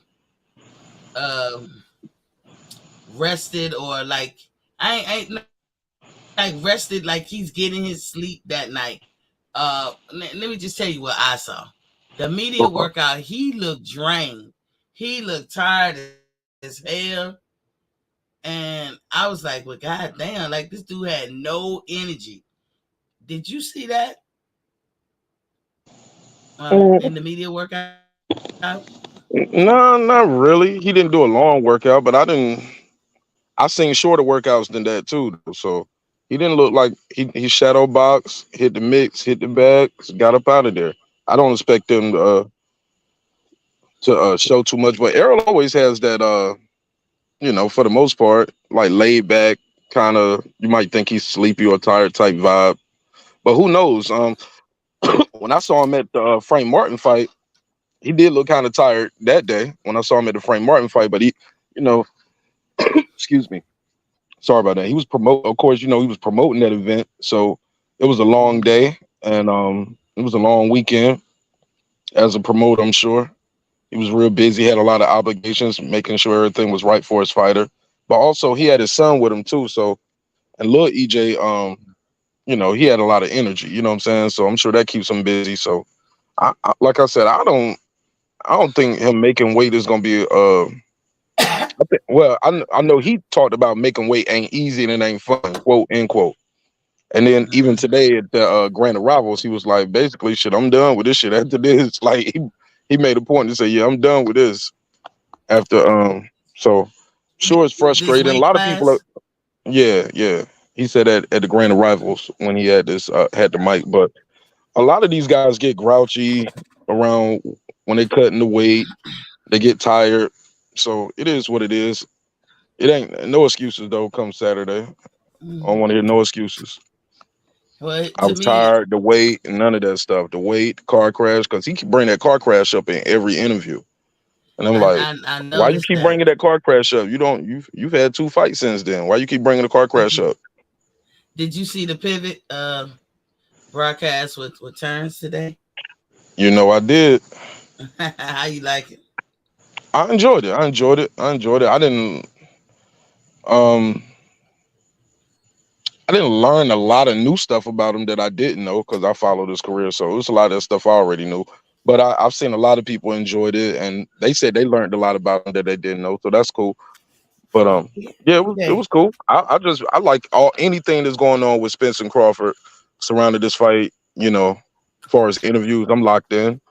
Did you see the GQ interview? It was like how I spent my how I spent my first million. Well, who for Spence or For Terrence? Bud, it dropped today. Oh no, I ain't see that. Yeah, it's short. It's about like 6 minutes. But he talked about what he did with his first million. He said he bought himself a house for like 160. He got Damn. he bought yeah, right 160. It was like a 4-bedroom house. I was like, shoot, you got 6 kids. You might be trying to might be trying to expand that. But he said he bought a truck, bought a Denali. Well, he bought a Mm, pickup truck, bought a Denali, and bought himself a house. But I thought what was interesting in what he did with the rest of the money. He bought that gym for 100,000. mm-hmm. Um, he bought it. He renovated his grandma's house, spent about 80,000 on that, and the other 500,000 he bought both of his sisters a house. And you know what's crazy? Bought the land and built it from the ground up, both of them. And that's a good brother right there. He Yep. he also do a lot of philanthropy work in Africa. Yeah. That's what got me into him, because I was like way back in the day, because I was like, why is he always going to Africa? And he go with a old teacher of his from like grade school, and he go down there, and I don't know if he helping them build a well or whatever. I thought it was very interesting, and the shit that he do for the gym, and that they allow these kids to come in there and work out and learn some real stuff for no charge. So I thought that was all very interesting and all that. But yeah, I've been watching them though. I've been watching both of them, and trust me, if Spence, I mean, if Terrence look out of 9, I would say it. I would be honest, like, ooh, he ain't look so good. But that media workout, because they having another one tomorrow, so I'm gonna see. I'm gonna see what's up. But come Friday, like I said, me being in the military and had to cut weight for my height weight on twice a year, and right after you do that, you take your PRT test. I know that kind of stress and how it is to try to drop weight and cut weight or whatever, and then turn around and do something physical or arduous. That shit, you ain't gonna be Yeah. the best at Yeah, I all. was in the army too. I already know. We had to take out. I was in the army. We had to take our PT test twice a year too. Then then. And Yeah. motherfucker, you might as well say, just like the boxers, we was going through our own little camps. Right. Right. But what's up, ATL? What's up, bro? Where you been? What's going on, man? T? What's Shit, I just up been with cooling, man. You know, I ain't been doing too much, man. been Trying to get my head back. trying to get your head back in the game? But Mm-hmm. like you said this week, it's fight week. I know who Mark got. You know who I I know got? who I got. We know who ATL. But like, you know what I do now, Mark, and ATL? I have a lot of friends who are straight Spence fans, and they will say the craziest thing. Like my friend today, I love him to death, but he tried to liken anyway and Fulton's fight to Earl's and Terence, and I was like, how you draw that line? Of course, Crawford was Fulton. Fulton don't. I ain't gonna say he don't. I ain't gonna say he hate Crawford. I don't think he cared too much about Crawford. Yeah. But Fulton already said he for Earl. He think he a better boxer. He think it like once he said he a better boxer, I was like, okay, you mustn't. You don't care too much. Cause he said boxer. He could just said better fighter, but he said boxer. I was like, ain't no way in here you can say Spence is a better boxer. But either way, what y'all think about that fight? He a PBC guy. I don't expect him to, you know, I don't expect him to go against his guy. Hey, I was disappointed with Fulton. I ain't think he knew I was gonna do him like that. Man, me neither, bro. He didn't win one round. That nigga got demolished. I don't even know if he won that. Like it was like he didn't. No, I say he didn't win one round. Oh, you say he didn't. I say he didn't. I don't even think he won a minute of a round. Nothing. Dude, I don't know what the fuck he was doing. Like for me, soon as I saw his stance, I knew he was in trouble. He looked like when he looked like when you in the country late night and you see a deer and that motherfucker standing in the middle of the street. I ain't seen their post press conference, but I heard he was in there talking about I still look good or something. I gotta go check it out. But this is what I heard. Shit, who told him that? He said I'm still a champion no matter what. He said I'm still a champion no matter what. In what world? For real. In past tense. Well, you know, once a champ, always champ. So we'll say former champion. Yeah, former unified champ. Former unified, but you ain't got no belts, buddy. You went over there and got embarrassed. Yeah, I know, right? He didn't even have to go over there, but I can't. I'm gonna be careful of what I say because this what we ask fighters to do all the time, to dare to be great and put your old stop marinating and stuff. Don't we ask fighters for that? It's like everything he threw and knew he hit him 3 times more. Goddamn, I'm like, damn. Man, the confidence of it all coming off of him anyway. I'm up 4:30, mad as a motherfucker. I know, right? That shit didn't come on to about 8 o'clock. I done stayed up for this. Who else got duped and getting up early in the morning?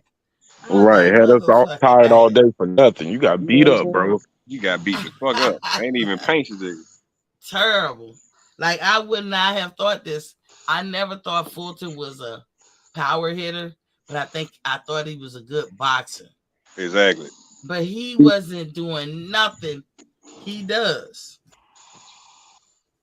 Hey, look, early in that first round, you can see like that jab was so fast from a new way, like too much speed, and it was too much power very early on, and Fulton knew that. You think a lot of the times he looked like he was trying to survive them first rounds, but I think I don't know if it was the end of the third or if it was the fourth, going to the fourth round or the end of the fourth round. It was like he had his mind made up. Well, fuck it, I just got to go after this guy. I'm gonna down or go out on my shield, and stood right in front of him. It was like he wasn't moving. He wasn't even moving his head. He didn't have any feints. He had to reach but couldn't throw his jab because he was scared of what was coming back. I don't know, bro, but man, I knew it was giving that nigga them Errol Spence body shots. Nigga, don't try to compare Errol Spence to Inoue. Y'all be drawing that line. No, I'm just saying he was tagging his body. Yeah. That body would really fuck him up. My friend. You know what? It's combination. Inoue was so confident. He was just hitting them like anyway. And no matter where Fulton tried to escape out, one thing I like, and I've never seen Inoue chase him down before in my life. But he was throwing where dude was going. I think one of the commentators said that because I had just said it in my ear. I was like, there's no way for him to run. Because if you're running off to the right, Inoue throws the punch before you get there, and then y'all two just collide. Boom. The punch and you. and they were hurting too, Mark. I agree with you. I think Fulton found out right in the first round that this nigga hit hard. Exactly, man. Yeah, nothing for that guy. Nothing. Nothing Nothing, man. at He's like, all. ooh, he said, "Ooh, Lord." I like I said, I'm a fan now of a new. I understand why they call him Monster. I understand Oh, you why wasn't they you kind wasn't of put rocking him with him up on before him. this? I never ever seen him fight, Oh, you didn't see that and first I thought Donaire he was fight? a hype John. Nope, Oh and now wow, I got to go back and watch him.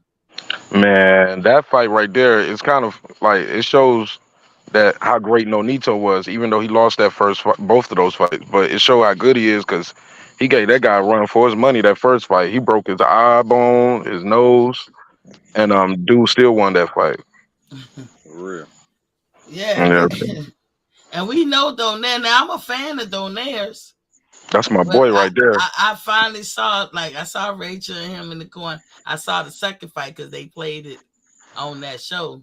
That shit didn't last too long. I'm like, Donaire, what the Second fuck? round, man. Yeah, that Second was a bad round. outing. And then I But I tell you what, Nonito said, gonna win this oh, fight Saturday, and I can't wait. You know oh, I'm going to the fight, right? oh, that's right. Tell him I said, what's up? I always been a fan of Nonito Donaire. And I'm a fan of his wife just by default because I'm a fan of his. He is a man who I think has honor. Like, he do things that he don't have to do. He can be like everybody else. Like when he put himself on Vada, I don't know. I just had more respect. And this is during the hype times of Floyd Mayweather when Floyd was just screaming, I just want y'all to be fair. I just want y'all to take the test. And Donaire was on that bitch all year round. I said, now that's a real man right there. Cause he letting you know it's me, shawty. It's me that's kicking your ass. You know what I'm saying? And I Yeah. consider that a very honorable thing to do. And honorable people hang with honorable people. So I'm a fan of the Donaires. Yeah, Fan of man. theirs. You know your boy did the ring walk music, right? Who? What you talking about? Me. Oh, you doing the ring walk? I did the music. I don't know if they gonna let me walk. That's up to Showtime. Really, I think they make the final decision because they can't give everybody a mic because you don't know what somebody gonna say. You give somebody the microphone, they might say George Bush don't care about black See, people. I'll You be know what back. I'm My saying? phone for the day. I'm gonna get on my laptop. Look at So, but Atlanta. I did Well, the song though, congratulations. and yeah, I did the song though. It's on my channel. Check it out. But it's a good song. It's Okay. dedicated to him. It's about his career, and yeah, they're gonna use it for the fight. So supposed to use it for the Frank Martin fight, That's but what's up. they moved the fight. But yeah, man, this is big. So that's kind of cool for me. That's That's a what's big moment up. for me. Yeah. That's what's up. Congratulations. Yeah. So I'm Maybe gonna you be should with. walk out with them too. Yeah, we'll see. We'll see. I'm gonna definitely be with the team though. You know what I'm saying? You'll see me though. You'll see me right there. I'm gonna be sitting with them and everything. We're going out after the fight, celebrate this win, and yeah, it's pretty amazing. Look what Jared said. Jared, you can't help yourself. Man, I be ignoring Jerry half time, man. Jared just Fighting the guy. he like to be an antithesis of things. You know what I'm saying? Antagonist type shit. Antagonist. Yeah. Yeah, contrarian. Fighting If the you say guy who was up, you moving say up down. when it's That dude was a pound red, for you pound say dude. blue. That was his third going towards fourth division. He was a pound for pound guy. Cool Boy Steph did not have to go over there and fight him. He could have just stayed in Nope. America, like a lot of guys do. Don't go overseas and fight. He could have just stayed in America, or he could have moved up in weight and fought Brandon Figueroa, and that rematch made a lot of money. And win, lose, or draw, came back down to still being a champion. He could have pushed the issue, said, no, a new way got to come over here to fight me. But shoot, What I he got mean, he Jared, got his highest payday though. Got his $3 million, and it is daring to be great. Like because nobody it had Cool Boy is. Steph in the top 10 pound for pound. A new way, top 5 on a lot of people's list. So I mean, yeah, yeah, in a way, did shit like he beat Donaire, which I'm telling you, Donaire is the shit. And so when he won over Donaire, that made him the shit. Talking about anyway. So yeah, Cool Boy Steph looking at the lay of the land is like, shit, I need to go beat anyway. I need to go beat Hey, look, and $3 million don't hurt neither. Like that's his highest payday. He wasn't gonna get $3 million over here to fight nobody. So exactly. it was good, man. It's a good thing for Japanese boxing, and it was good for boxing as a whole. You know, because it is a global sport. So I'm glad he went over there, gave the guy a shot. The guy took the shot, and gave him a whole bunch of shots, and then we got a new unified champion. Then we're probably gonna have another undisputed fight by the end of the year. So that's good. Gonna get undisputed. He might be the one that break three division undisputed.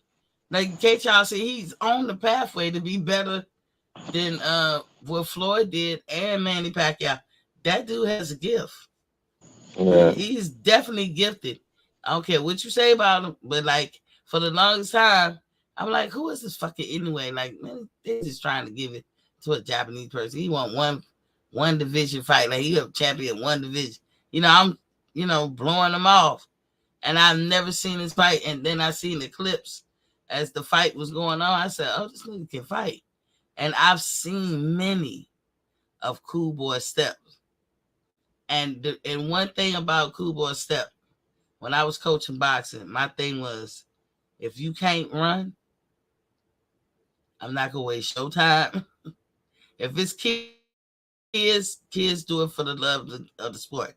But if it's an adult, I'm not going to waste my time with you. Because if you can't have stamina, that's to me one of the main requirements in boxing, I think, that separates the greats from the not so greats is the stamina that you and the conditioning that you have. And I'm telling you, if you can't run, I mean, if that's your Achilles heel, a Cool Boy Step can run for days. I don't know if you ever been privy to his workout or hear about how this dude get down. Oh my God, this nigga, they say he can run like he running a marathon. And I was like, no wonder he real good.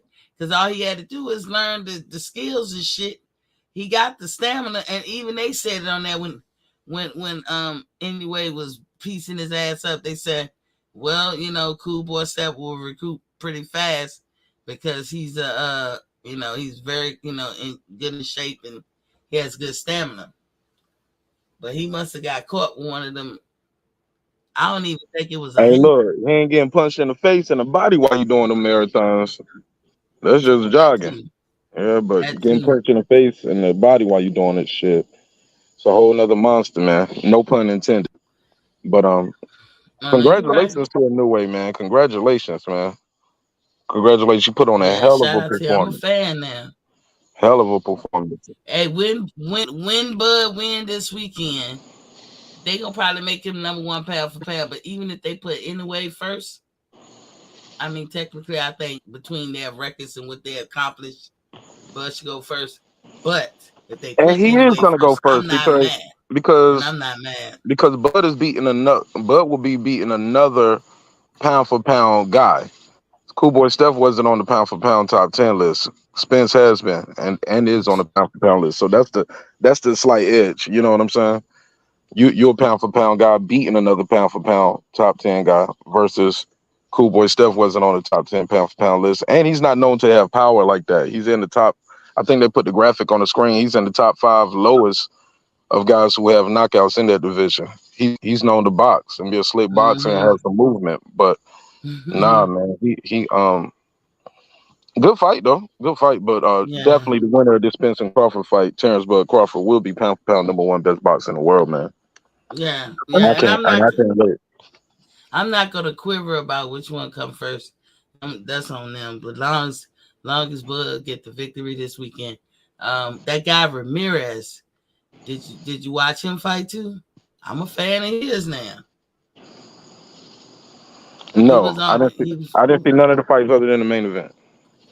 I ain't gonna lie, it was kind of boring, the whole card, like, probably because it's just they very serene and mild mannered, over there in Japan where they had the fight. So it wasn't exciting or nothing. some of their fighters, it's just, you know, they getting their feet wet. I'm not knocking them, but we, you know, just because I don't know them, that don't mean nothing. I just didn't know them, so I wasn't pressed or anything. But Ramirez, and I was pressed for the finals, the fight, and I'm just saying, like, the confidence, I just can't get over that. Anyway, is a monster, goddamn it. That they gave him the right middle name. Yeah, super talented, man. Speed, power, quick on the speed, cutting the ring off. He controlled every moment of that fight, man. I can't take nothing away from him. And anybody out there trying to discredit that man's performance or don't give him his props, man, you got a different issue, man. Whatever it may be. Yeah, you got to get this guy's flowers, man. Big time. So what you think about Keyshawn Davis? What about him? Did you watch that fight this weekend? Oh, yeah. It was a nice test. That was his first time doing a 10-rounder. KG veteran. Shit, he did what he was supposed to do. I heard a lot of people saying, man, you should have knocked him out. He should have knocked him out. But, man, you ain't going to knock out everybody, bro. You're not going to knock out everybody. Even if you're getting a lot of hits in. I thought he was doing good at changing the speed up on his punches. Because I noticed a lot of these guys, they fall in love with their power. They just want to throw everything with the same speed and the same power all night long. I thought he did a great job of changing levels, working the body. I thought he tied up well Your on the background, inside. ATL. I thought, he was working. Yeah, nah, that's not me. I thought he was working the body, changing levels, cut the ring off. He showed you can fight on the front foot, the back foot. Yeah, he did good. It was one time right there at the end, I thought he got hurt a little bit, but this boxing, you're going to get hit, you're going to get hurt sometimes. It is what it is. Yeah, but you know what else he did that I didn't like? I don't even give a care if it's for 3 seconds. He was playing around. I think Bomac had to say something to him or whatever, but he was playing around, like, you know, that showboat and trying to have that look like, you know, like he was bullshitting around like a couple of times. Like, dude, you ain't Sugar Ray Leonard. The fuck? Right. I cannot stand when boxers do that. Okay, go ahead. Yeah, but that's where they learned it from. They learned it from the greats, the Roy Joneses, the Sugar Ray Leonards, the Mayweathers. Like they learned the Muhammad Ali. So you know, it is entertainment too, not just boxing. You got to entertain the people. So I do. When I compare him to the other prospects in that division, like the Floyd Schofields, that's one thing I like about him a little bit over Floyd Schofield. I love Floyd Schofield's story. I think he's a phenomenal young talent, nice prospect, but he throws pretty much everything with that same speed and power, and he loads up on his shots too much. Keyshawn defense was sharp, and yeah, man, his defense was sharp. He's popping those shots, and like I said, I love the fact he was changing levels. He and changing the speed of his shots. He didn't throw everything like with the same power. I know, like I said, that's my only knock on Floyd Schofield, and his team told him that too, and he said he's working on it. But that last fight, I saw him doing it again. I haven't So seen you got to him be careful with fight it. yet. I haven't seen him You ain't seen fight. Floyd Schofield? Oh, you gonna love him. You know who? No, Mayweather got a new guy coming out too. Some little, like real. I was gonna say something else. Some real light skinned young man. He's 16, I believe, or something. What's his weight? I don't. He's thick. He's a thick guy. So I don't think he's 135. He might be 140. I'm gonna check him out. Maybe more than that. But oh my God, the little bit that I saw, and they was like, yo, he's 16 now. And he hit like that and shit. I was like, God damn. So ATL, what did you think about Keyshawn Davis of this past weekend fights? George Kambosos was aggressive. So I see why they gave it to him, but I ain't care for his fight with that guy. But Keyshawn looked good. He looked better than the last performance he had. That last performance was ass. I'm just not with him playing around because that's when you get later down the line. You know what I'm saying? But you starting your career right now. Get them the fuck out of here. Yeah, I had Cambosis Everybody said losing that. too. I had him Everybody said losing that. bad, bro. I think he only won about 3 rounds on my card. Yeah, he lost. He was hesitant. He was hesitant.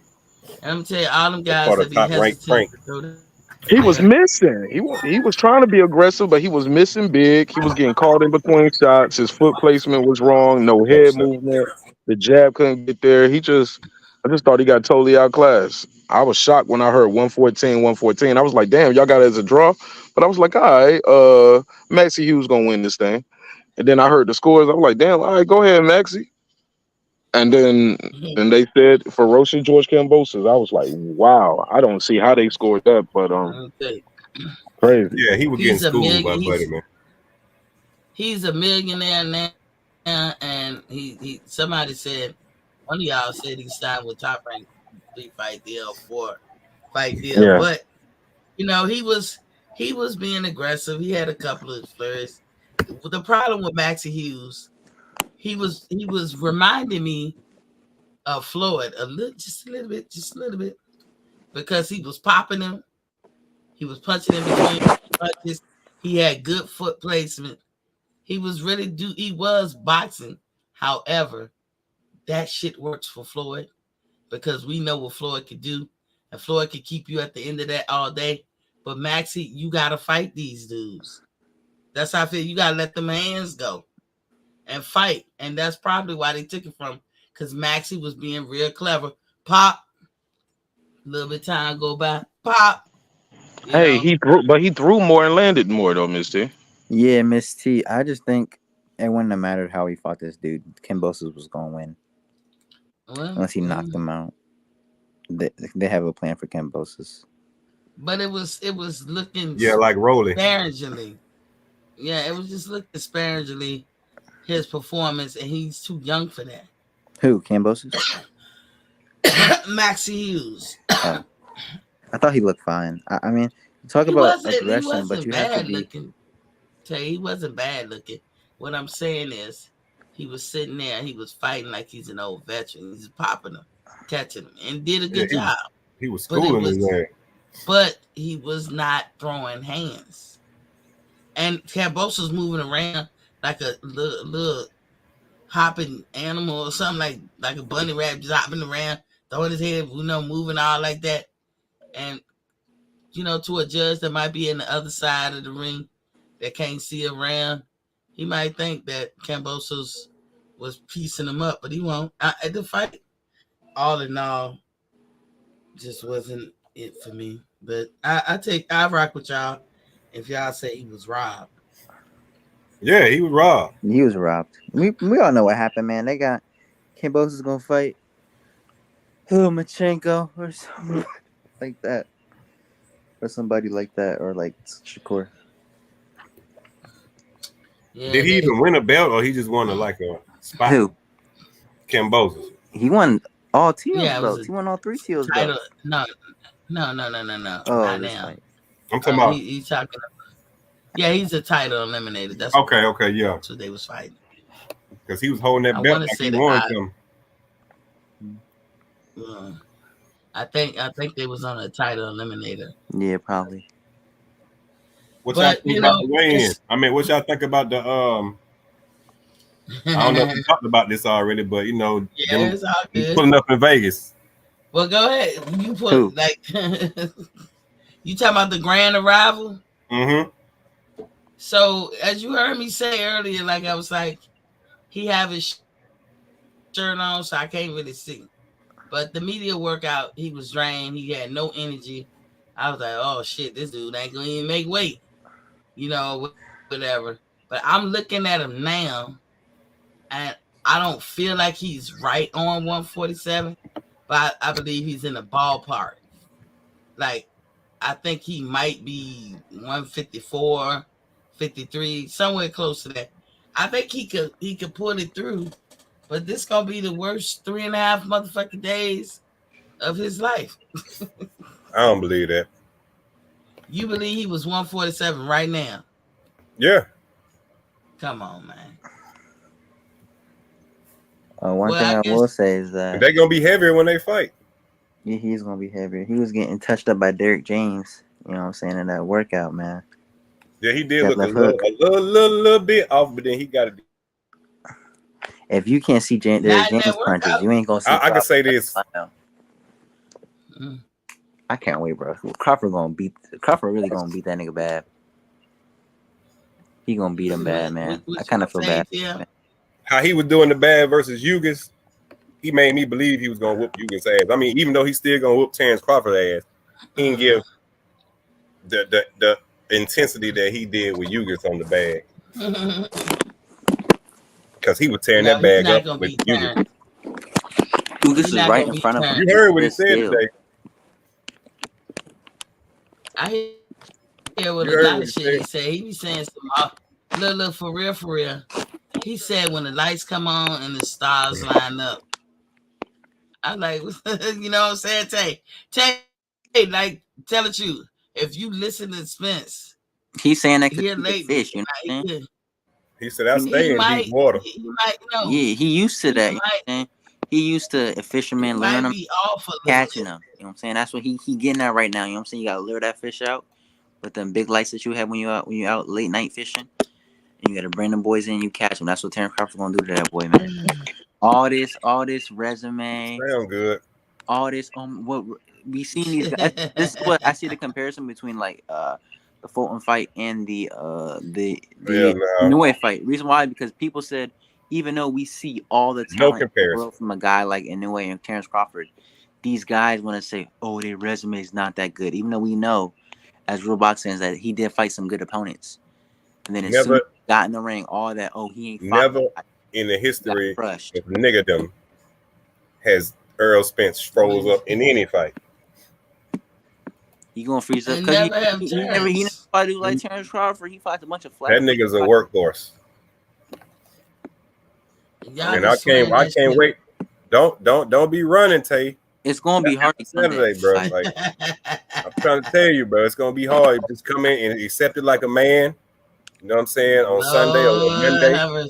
Oh, not that boy. That shit like a T. You too. That go for you too. It's gonna be 50% off. I ain't gonna see Miss T on here for about 2 weeks after this shit. You know what I'm saying?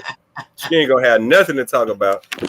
Hey, look, we're gonna have to. That's all right, cause I'm gonna go. If you don't have a show, I'm gonna take your place, and I'm gonna make a show. I'm gonna be calling you out the whole week. I'm like, Miss T, where you at? I really don't. You know what they're saying? Look, how he said sound good. Hey, Tay, it's gonna be a lot of slow singing, a lot of oil getting. They're gonna be in the oil. They're gonna be like exactly.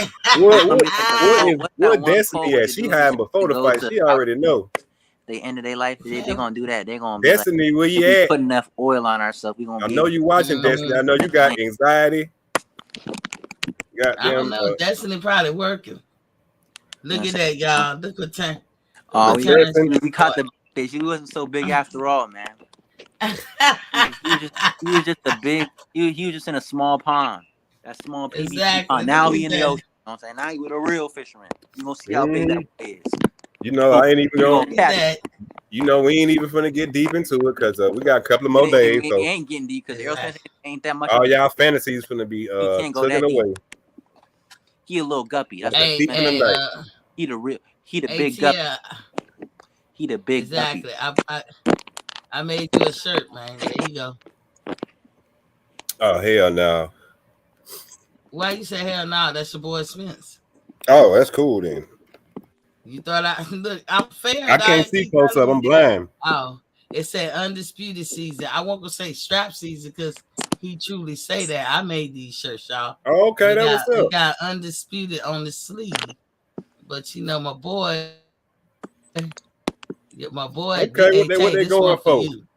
I'm definitely gonna get one after 65. Saturday. Yeah. Yeah, it's the hoodie. Hey, Tay, you see that? Yeah, I see it. It's my era. Terence Crawford. That's for you. This is my era. Look at that shit.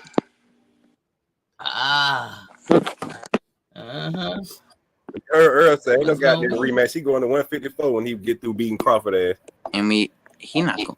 Yeah, he gonna run up to 154. We gonna spank him. No, he said he done. Did you watch the conference, man? He said he did everything he had to do in the welterweight division. He said he moving up to 154, and it's gonna be strap season once again. He gets spanked, he gonna run up to 154. You know what I'm saying? Just like the my question. This is an honest question. If they got a rematch clause, because I'm thinking they can't make Errol or Bud do what they don't want to do. Listen to the question. If they got a rematch clause and Errol said he want to go up, he say he going up today. He wins. Okay, he's going up. Let's say he wins. And if he goes up, then he gonna drop the belts. When you had a rematch clause, do you have to run it back with the belts? No, or whatever. You know what I'm saying? No, you don't. So if Terence won, no. Huh? You run it back when you're ready. I have no idea. They're probably in the contract somewhere. I don't know. Because I'm thinking, like, why would there be a rematch clause for nothing? Like, you gonna just have a rematch for no belts? I mean, it goes either way. You gotta look at it like that. If Crawford win, he can do whatever he want to do. He ain't got to fight him right away. Win, y'all gonna give him. Okay, look, I'm finna put the shoes on Crawford. Say he beat Spence, right? Mm-hmm. And he's undisputed. Say he want to move to 154 and fight who? He got to do the rematch. That's why I'm legitimately. That's what I'm saying. Rematch. If he gets all the belts, say he got the same mindset as Spence, and when he get all the belts, he dropping them. He moving up. Like he ain't got to come back down to fight Spence. Spence gonna have to come up there and fight him. He just ain't gonna be no belts involved. But what if Bud wins and he wants to stay at 147? That's what I just said. At 147 though. That's what I just said. But he can do whatever the hell he want. He can fight whoever he want. That don't mean you gotta do back-to-back rematch. You can do it whenever you're ready. I think it's an immediate rematch. I think it is too. Because I think they got 30 days to activate the rematch. If after 30 days you're done, that's because just think about the Tyson Fury and Deontay Wilder rematch clause. That shit ain't going right back to back. Immediate rematch though. No, it wasn't. He fought Tyson Fury fought somebody else. That's why he got taken to court. Yeah, he was trying to fight Joshua. Remember? No, he didn't try. He fought somebody else. I can't remember who he did. Who he fought? He didn't fight anybody. He was trying to fight Joshua. I remember he was trying to fight Joshua. No, he didn't. I don't think he got that fight because he was trying to make fights. Let me look. He was trying to go have it in Saudi. I can't remember who he fought. Let me look at the box. I don't remember, man. Yeah, look that up, Tay.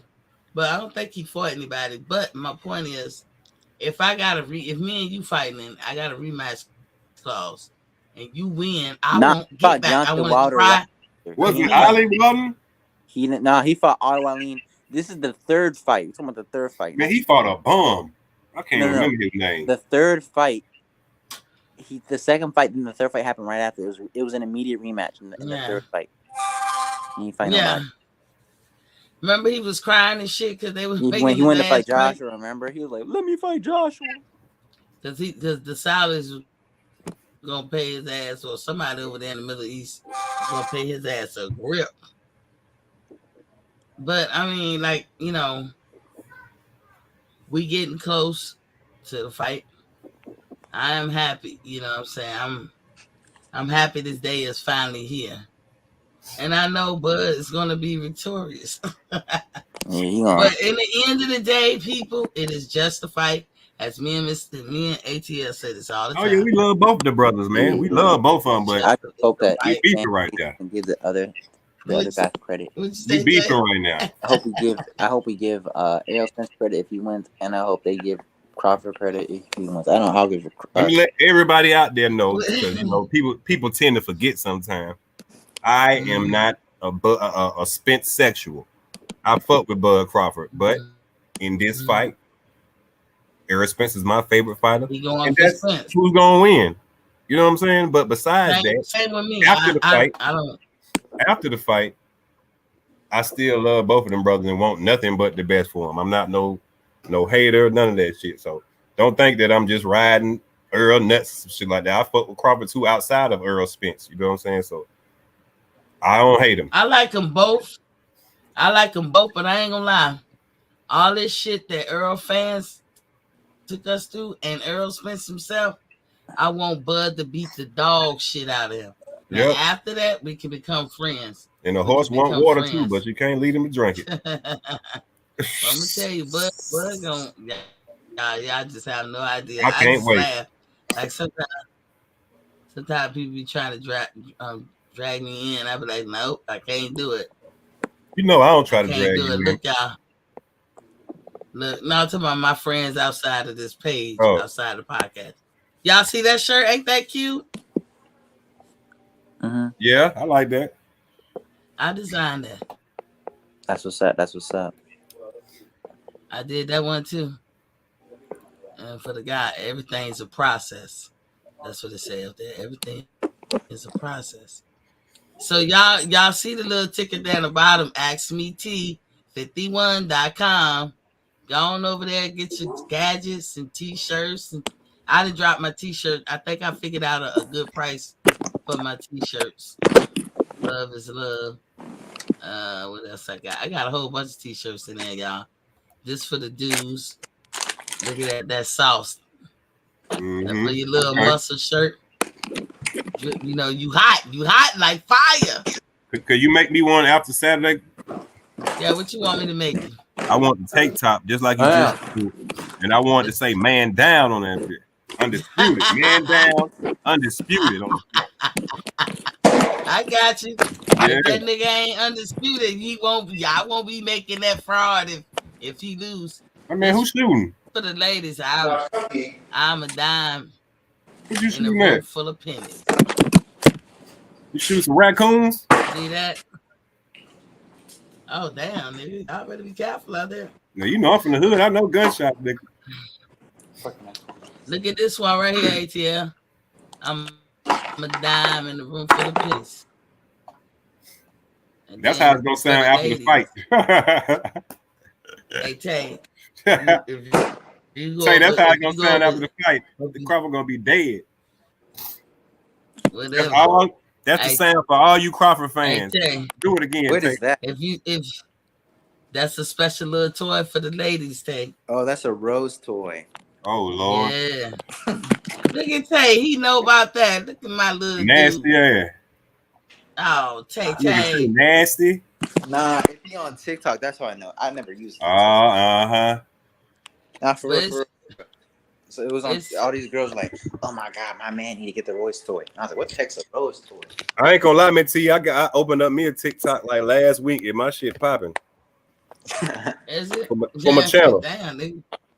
You gotta tell me the algorithm. Like my pictures got over 50,000. They go off likes on pictures do that too on TikTok.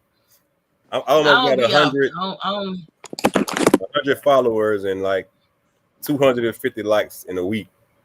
I got a lot of likes and stuff like that too, but TikTok is too flooded with shit that I'm trying to research to see what I want to sell.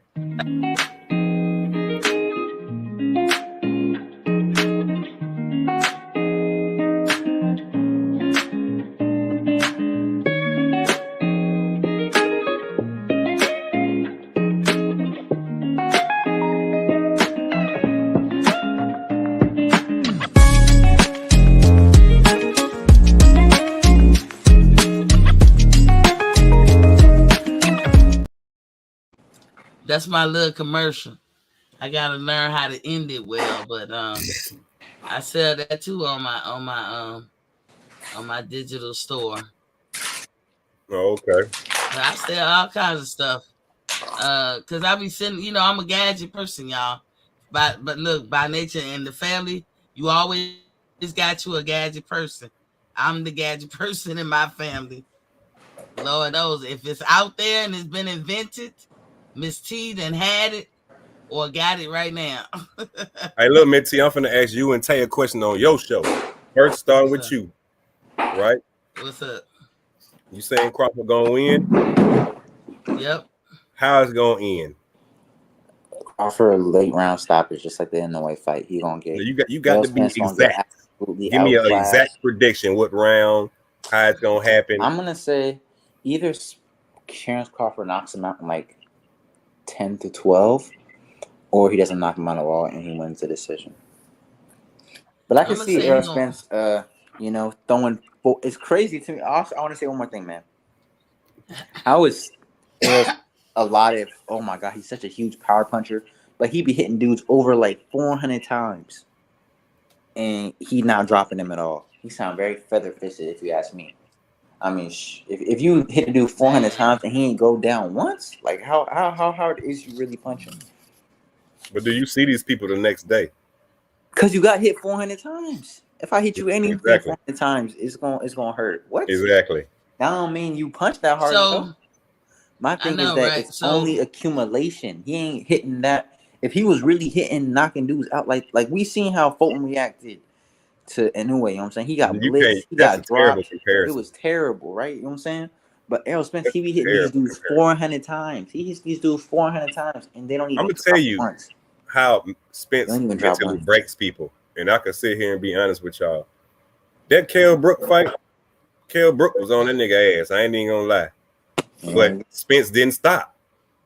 He didn't stop. He kept applying pressure, man, and pressure break pipes, and he made that nigga do the Kaepernick and take a knee and quit. Like you get, just like you said, 400 punches, man. Damn, that's a lot. Yeah, just like Hughes, he wanted to keep going.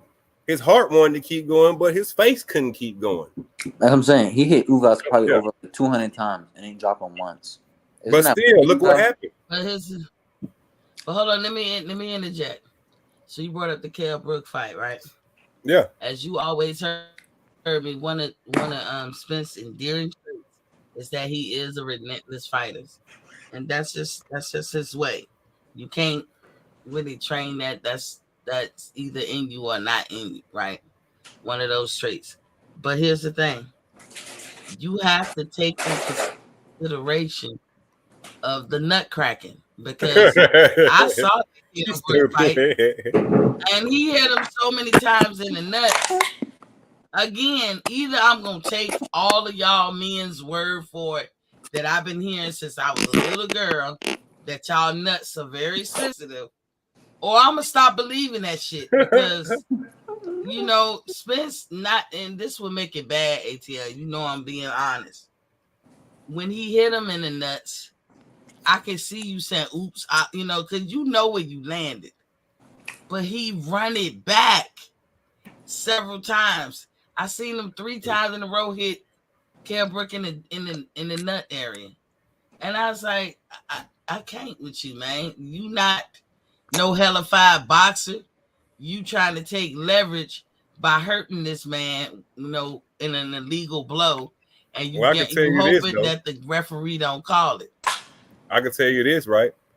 Just like we talk about this all the time, I'm pretty sure other people might talk about it too. So I'm pretty sure that the ref is gonna be on that shit, especially for this fight. Ain't gonna be You know who the ref is? Is it the light-skinned dude with the box? Harvey Doc. I'm not doing who Harvey Doc is? The skinny guy. Yeah, Harvey Doc. He listen. The one who look African. It could be. No, the skinny tall dude. Yeah. The one who did the. He ain't no African. I say he look African. Not to me, but he tall and thin. The one who did Jacobs and Peter Quillen fight. Remember when he had to stop the fight? Harvey Doc, to me, stopped fights way too soon. But then when you get mad, you be like, man, you stopped it. He better let us see Errol Spence on campus. He better not save that boy. Hold on, listen. It turns out that he be right. And I'm telling you, whenever he stopped the fight, and I don't never like when he stop him, because I think he stopped him too soon. I always hang around for more amplifying information. I always do a little bit more research, and it turns out he was right. He was right, and I'm saying that before the fight. Now, Harvey Doc can either stop it to Earl's favor or to stop it to Terrence's favor. But Harvey Doc is not what he's not that I know of. I don't call him a cheater. Now, I won't say that. He's not a cheater. Only reason why I never wanted to pick him as a ref, because like I said, he's quick to stop the shit. But he don't want nobody dying on his watch and everything. I had Robert Byrd or motherfucking Steve Willis. Them the two fighters, the coaches. I mean refs that I wanted. And to answer your other question, I think Bud gonna drop him between the 6th and the 8th round. Ooh, that's early. Hold on, you said drop him. I think Errol Spence is so durable. The drop him means stop him? No, I think. I think it's possible. Like I tell you this, I think he gonna stop him between 6 and 8, but he definitely gonna drop him between 6 and 8. I don't see that. Let's see. Honestly, I don't. I see him getting a late. I see Tay perspective more than you. I can that because it's just opinionated. But I can see Tay's more than 6 to 8. Now you 10 to 12. Yeah, I can see that. You know what I'm saying? I see. That means both of them figured each other out by then. But yeah, and I think Errol Spence is. I think Errol Spence got he's crazy durable, bro. He keep coming forward. That's one thing he do. Like he's very durable. The way he's talking, he's not bagging up. He said whatever he got to do, box, whatever, he gonna do it. That's gonna be you gonna see a different Errol. Errol is not in the beginning. He's gonna try to be a different Errol. I don't think that so. he don't I do think on a regular. This hold on, y'all. This is how I'm gonna call it. I think he's gonna be a different Errol. I think he's gonna come in there and try to box because Errol Spence got to know how to box. He went to the Olympics, right? But this is something he doesn't Golden practice. Glove. He doesn't practice this They shit. say he can't box, right? So, but he Golden Glove. Hold on, nigga. But he doesn't practice it. I'm talking about what we all see in his professional life. He's not like, to me, no boxer. He's a puncher boxer. But Errol Spence is going to try to box, and Terence going to catch him. And then he going to say, fuck it, I'm going to resort to my old self. He going to go through a couple of phases. He going to try to box, and Terence going to catch him, and then he going to switch to his old self and try that way, and Terence gonna show him that he can, no matter what he do, it ain't gonna work. And then he gonna throw balls to the wall and go out hard, but then Terence he gonna run right into something, and that's why I say 6 to 8 rounds. How do you win a Golden Glove and you can't box? He may be able to box. He's not box on Terence Crawford level. I'm just saying. Levels to this. Now he's not a boxer. Crawford ain't even got no amateur. What he doing in the amateurs? Spence was tried for the amateurs. He didn't win. They both lost the same amount of fights, but Spence got more fights. He lost in the amateurs. Spence Crawford was 73 and 12 in the amateurs. He wasn't that and good. Spence was 136 and 12. But Spence was an alternate, and Crawford didn't. A lot to do. If you look at the Pivot podcast today, he explains that it's just a bad acting little young dude or whatever. But in the end of the day, I don't blame Spence for his amateur career. I don't judge him by it because Omar Figueroa beat his ass in the amateurs. But what does that matter about today or this week? It don't mean shit that Omar beat him in the amateurs, but he did. Yeah, and you was beating Crawford twice don't mean nothing. Brian Castano dropped him twice. It don't mean nothing. Brian Castano dropped him twice. Thanks, Tay. So it don't mean nothing because they. If you notice, Bud ain't never called a Yugi foul. And yes, he did, man. Ugas turned the shit down long time ago. Ugas really wasn't anything, bro. I'm sorry. Ugas is the most overrated fighter I ever seen. He beats a 42-year-old Pacquiao who could barely move, and people are like, "Oh my God, he's such a great fighter." Ugas ain't the typical Cuban fighter. Now I've seen enough Cuban fighters. Ugas don't move around, but Ugas he got the basics down. He very good. He's a good fighter, but he's not great. He stood in front of Errol. Everybody wonders why to this day, but that's what he wanted to do. He did that, and of course Errol took it to his ass. But in the end of the day, come this weekend, Crawford not gonna do that though. If he's not gonna he said he was. No, he didn't. He's not gonna do that. He's not listening to nothing, not me, not you, not anybody. All the stuff that people trying to tell him, Crawford gonna go in there and do his own thing. I don't know what Crawford's seen, but he is confident. Like anyway, that's the similarity I'm gonna give him. Terrible. Anyway, is how is it bad? Everyone was talking about Inoue ain't fought nobody. Who cares that he looks good? I ain't say that. I just thought Fulton was better than Inoue. I never said just like how you thought Spence is better than Crawford, and we got. But honestly, Spencer will not look like goddamn Fulton in the fight. I promise you that. He may look worse. One thing I promise you. Now hold on. Let me ask you this, ATL. Now all I can say is Crawford has that self-assurance. Like anyway, that is one thing you can pick up on anyway. That nigga confident. Crawford is too. So that's the only similarity I would draw to that fight. Because none of them fight like each other. But Fulton and Inoue are boxers. Fulton got stank on Inoue got stank on his punches, but they both are boxers. My homeboy, who is a Spence fan, hold on. My homeboy is a Spence fan.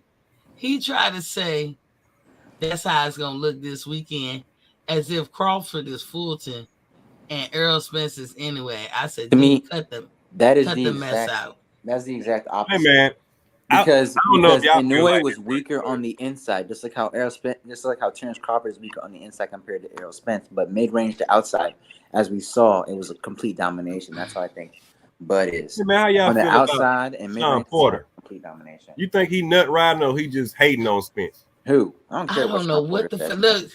I heard him hating on Crawford today at the damn Grand Arrival. Yeah, I don't know what the fuck is up with. You gotta punch him to the body. You got. Why you ain't do that shit, Sean? I don't know what the fuck Sean is. So when you punch to the body, you leave yourself open for a headshot. I don't know what his end game coming is. At you. Mm-hmm. You know what I'm saying? When that thing coming at you, it's a.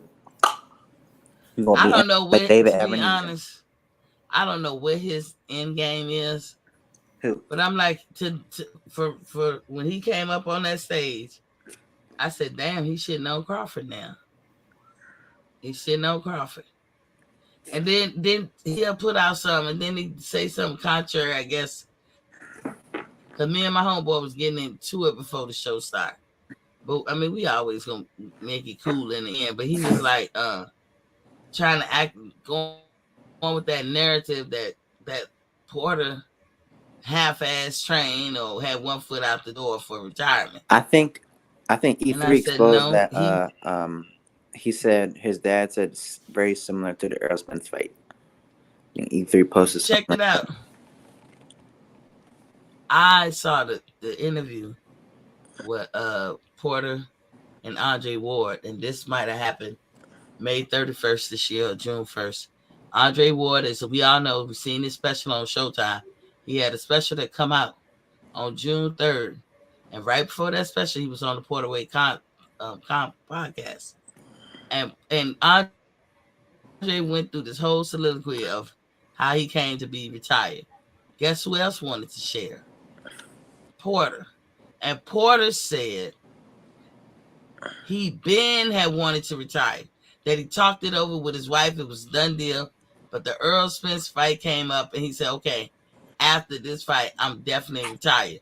So if they say Porter was halfway out the door and he wanted to retire before he fought Bud, it sounded like they were projecting because Porter said out his mouth he wanted to retire before he even fought Spence. But that don't mean that Spence got a shallow Porter. That don't mean that. But Spence and them turn around and be like, oh, you got a half-ass Porter because he wanted to retire. But see, I don't, as a fan, I will never say that about Spence. You got a half-ass Porter. Go ahead, Dave. Yeah, he said Porter was going to be easy work, yet he went to a split decision with him. And wasn't for that knockdown, he may have not won that fight. So, I mean, Errol Spence should not be like, oh, my God. He said Porter was easy and that Porter wasn't that good before the fight. Porter was trying to retire before Spence. That's what I'm saying. So, after all of a sudden, Porter is God. You know what I'm saying? Porter, and that they use for Bud Crawford, oh, if Bud Crawford beats Porter, we going to know how good he is. Bud Crawford demolishes him in a way that Errol Spence never could. Now it's Porter wasn't that good. They just be moving the goalposts, bro, just like Errol Spence and Derrick James, bro, and they're gonna be ended up like that boy in South Philly, man. They're gonna end up just like that boy in South Philly on the ground. I think Sean should have kept his damn mouth closed because he quit. Exactly. Is that hello? He got knocked down twice Hello? in the same round. You know what I'm And there saying? was like 2 minutes left. He was This gonna get nigga gonna say it. knocked Look, out. I ain't want to say it, ATL. You know what I'm saying? He quit. You heard And I him think say it. honestly, if his dad went through that tower in there, he wasn't that hurt, so where he couldn't box no more, and He got knocked down twice in like he still 10 had a seconds. chance. I think He got knocked down I twice. think, 10 seconds. but no. You don't think he still had a Yeah, chance? he got. He not finishing that round. No, Not I with think Bud. that if he would have kept going, Bud would have knocked his ass out cold, and I think that's why they quit. That's crazy. You won't to go out like. on the I never said that Porter quit, but you said it. But I'm gonna be like, hello, Yeah, because I really do think that he was looking at his daddy. Yeah. And they got a way of talking to each other without saying nothing. And he knew it was the end. He knew that it was going to be the ruins of him. And he didn't want to get embarrassed. He didn't want to get embarrassed, and he don't know if he could have seriously got hurt. So that's why you quit. That's why you throw it in. But then he banged on the table. But when his daddy came up there and said, that's it. He just looked at his dad like he scowled. And then he turned his head and he walked. His dad should have let along him the side of the rope. Have that moment to fight back, though, in my opinion. You just gotta let yourself. Last but fight, bro. Let him go out and he wanted it. He wanted it though, Tay. Yeah, he was happy that his dad did that. I think his dad got some side money. Yeah. No, he didn't. I think Ugas got some side money. He was working the first 2 rounds, and he want to stop it and staying there. Man, come on, man. Nigga, I like E.T. He forgot the script with Errol Spence. That nigga like E.T. when the fight was over, man. Come on. He was boxing him the first 2 rounds, and he was like, oh, shoot, I got to stay in the center. Sean wasn't ugly, man. You guys look like E.T. Because he stood in the center of the ring. Crawford was boxing him. Was boxing Porter. You got to think about it. Hey, Crawford got them high cheekbones too. And Crawford didn't need to go have a split decision to win that fight. Crawford got them high cheekbones too. He knocked him out the 10th round. Yeah. Ain't go no split decision. Without, bro, you realize that without that knockdown, Errol Spence loses that fight. You know that, right? Without that knockdown, Errol Spence loses that fight. I don't know nothing. Well, I would say this, Tay. It's very possible he lost that fight, or it would have had a draw. Yep. And I don't think you could have gave it to Earl, and I don't think because they were given as good as they was taking. And look at Earl's face after that Porter fight. So I'm just saying, ATL, you see the frustration. I can say that knockdown caused the fight for Earl to win. If it wasn't for that knockdown, it probably would have been a draw. That's what I say. Yeah. Or it could have went either way or draw. But that's bad because you say you gonna knock. I seen the videos when he said he gonna knock Sean Porter out. But I'm saying, do you see the frustration where Crawford fans can have? Where Crawford fans can have because Crawford why can't he just have been better than Sean and whip Sean ass? Why the narratives gotta? I didn't believe that Earl was going. I didn't believe Earl was gonna knock Sean out. I'm gonna tell you why. Because I rocked with Sean too. Sean is a fucking warrior. Like he fought every goddamn body. So I still got plenty of respect for Sean Porter. And he lost to almost everybody. So why do people act like Sean Porter is just like world beater? Nah, but he fought everybody. He wasn't scared, bro. Like he took all the. I agree with that, but then people want to act like, because he beat Sean, quote unquote more prime Sean Porter. That is why Terence Crawford resume can't hold it. But here's the thing. Kell Brook took all that luster away.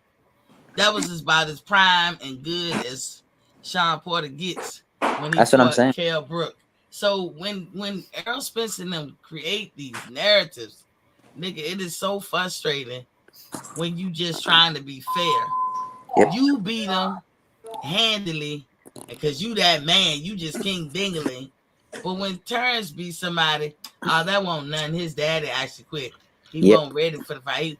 Nigga, just say Terrence beat him. Damn. They nervous. They so scared. Why ATL. Y'all know one thing about me. Shit like that is why I want him to get his ass whooped. Sound good. Sound good, but we gonna see this goddamn. If Terence Crawford knocks out Errol Spence, the LDBC probably gonna have a riot, bro. It's gonna be crazy. Hey, somebody said that shit too. I seen a channel that said that shit. I ain't even gonna lie. I seen it last night. I don't condone that shit though. I hope cooler hair is. I don't condone that. Yeah, I hope that. Go ahead, Tay. I'm sorry. Because if he lose, I'm gonna take the loss like a motherfucking champ. You know what I'm saying? And I'm not running from nobody. It is what it is. Fuck it. Nah. I promise you, y'all see me. I'm gonna take whatever somebody got to say like a man. I just can't wait, bro. You with the people. You with the people that will probably start the fight. Yeah, they probably shoot up the. I mean, if I was there, hell yeah, I'd be on Spence side. Hell yeah, I'm still on somebody. Them the people that's gonna start the fighting. It's gonna be like Chavez versus Frankie Randall, where he had to run out the ring. It's gonna be like that. If I was there, I got to steal on somebody. Look how y'all niggas is. Y'all niggas something else, man. It happened in my area, goddamn. It's going down. If it ain't on my area, I ain't. You know I'm laughing because that's how that's how we was. That's how we was. Even the girls got into it. we see dudes fighting, man. We sneak a bottle across that nigga head, pop, and they act like. Hey, look, Miss T, that's gonna be Tay outside after the fight. Shoot the gun. He got the gun. They gonna be like, brrr. They gonna be like, fuck that shit. I'm going outside. They gonna be like, let me see a Dallas, Texas Cowboy shirt. Pap. Boo, Cowboys suck. They gonna look at Tay and say, where you get that little motherfucker? Don't shoot that little motherfucker no more. Put that motherfucker up. Pap. That shit was like, you broke my nose quick. Fuck off. Pap. That was a Pow. Don't shoot that little motherfucker no more. Julia. That shit was funny as hell, man. I'll get you, motherfucker. I'm gonna get you. Quick. You motherfucker. That was my movie, boy. Oh Lord, that was my movie. But for real. Anywho, like, listen, y'all, with the rumors, and let me clarify, I only told y'all what I heard.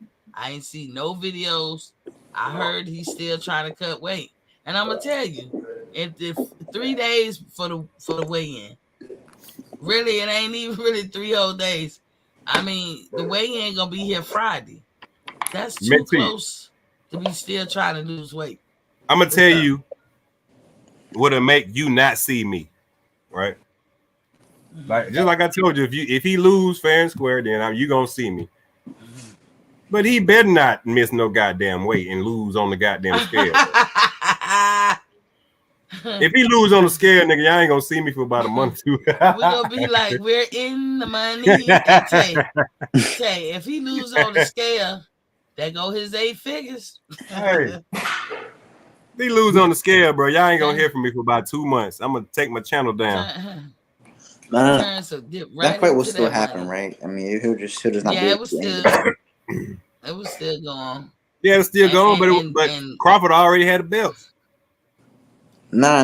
If he wins, he gets the belts. If you don't, then he don't get any. No, if you don't make weight, nigga, you disqualified. Yeah. But you have to win though. No, you don't.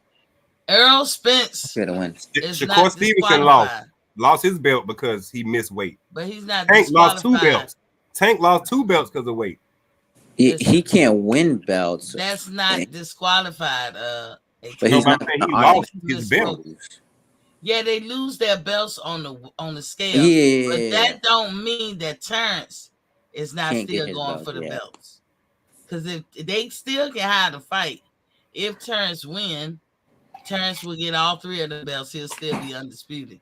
Yeah. Whether Errol Spence lose them on the scale or not, that's on Earl. Terrence, that does not affect Terrence. Earl would have permanently lost the belts. Yeah. So if Earl wins, he don't get nothing for the win. But He'll if just move vice up to versa, 154, starting from scratch, like Shakur Stevens supposed vice to have. versa. Crawford don't Vice make weight. versa. Terrence, man. Just make Crawford that weight. Okay, but you gotta look at Spence like that. He ain't never missed weight. But that's But he not why hasn't. I'm judging. He hasn't had like struggles That's to make weight. Like right. Hey man, Nobody. Spence, that's let me true. tell y'all a fact, right? Tell you a Yeah. fact right now. I don't know if y'all believe it or not, but do y'all know that right now Spence is the longest reigning champion in boxing? No, I don't know such a thing. I think he would be right. With how many? Because No, Bud, I think he because he was a champion. He's been before champ Bud. since like 16. He been champ. He was a champion before Bud because Bud. No, he won't Yes, he champion was. 16. He wasn't champion 2 years before Bud. He's the longest reigning champion right now. He probably is. Hey, Tay, look up when he got the IBF from Kell Brook. I think he won that in 2017 or 18. No, it was 16. Yes, 2017, 18. Because Floyd and Pacquiao fight was 2015. I was at that fight. Spence is the I think it was longest 2000. reigning champion right now. Facts. Google it. If he is, he broke a record. Hey, no, he ain't break a record. He ain't break a record until he listen. Deontay Wilder and Gary Russell Jr. got those. Deontay Wilder had the most defenses. He was a champion in for a long 2017. time. Oh, 17. Okay. Yeah. So what month? What month? It was, I think, May. May. Yeah. So he right at 5 years, and I think Gary Russell was a little bit more than 5, like close to 6 or something. No, I said right now. Either way, if he the longest reigning champ right now, whatever the case, it ain't gonna help. Gary Russell got his ass whipped. He did not get whooped. He won that fight. If Bud loses the fight, he does not obtain the belts, regardless if Crawford misses weight. Crawford has to win the fight to win the belts, including. You mean Spence? I was gonna say Jerry. I was about to curse Jerry out because Jerry just like being the antagonist. So let me say if Bud. So he meant Spence right there. If Spence loses the fight, he does not obtain the belts. We know that. Regardless if Crawford misses weight. Crawford. See, I don't know what Jerry trying to say. He basically saying that Crawford has to win to get those belts. He just automatically can't get those belts because Errol Spence misses. We never. Did anybody on this panel say that? Say that Crawford. He has to win that fight. Had to. He gonna get the belts if Errol loses him on the scale. Did anybody say that? I'm just doing the check. I ain't picking with you, Jerry, but I want to point this out. How you're an antagonist because nobody. I don't know what point you're making because nobody has said nothing to the contrary. We know that Crawford has to win the belts. We was talking about if Spence don't make weight. As a matter of fact, ATL brought it up. ATL said that's the only way he ain't gonna come back if Spence lost on the scale. If he lost on the scale. So ATL was like, he ain't coming back on some shit like that. He might go into hiding. We ain't never said that Bud went on weight or anything like that. I just told y'all the rumors that I heard that your boy is still in fat camp. And that I understand sometimes trying to make weight it comes down to the wire. But Tay, this team too much. You don't want to come down to the wire to make weight to fight a nigga like Bud. Is you crazy? Oh, his thing got that 21. Bah, bah, bah. Hey, what's up, bro? Hey.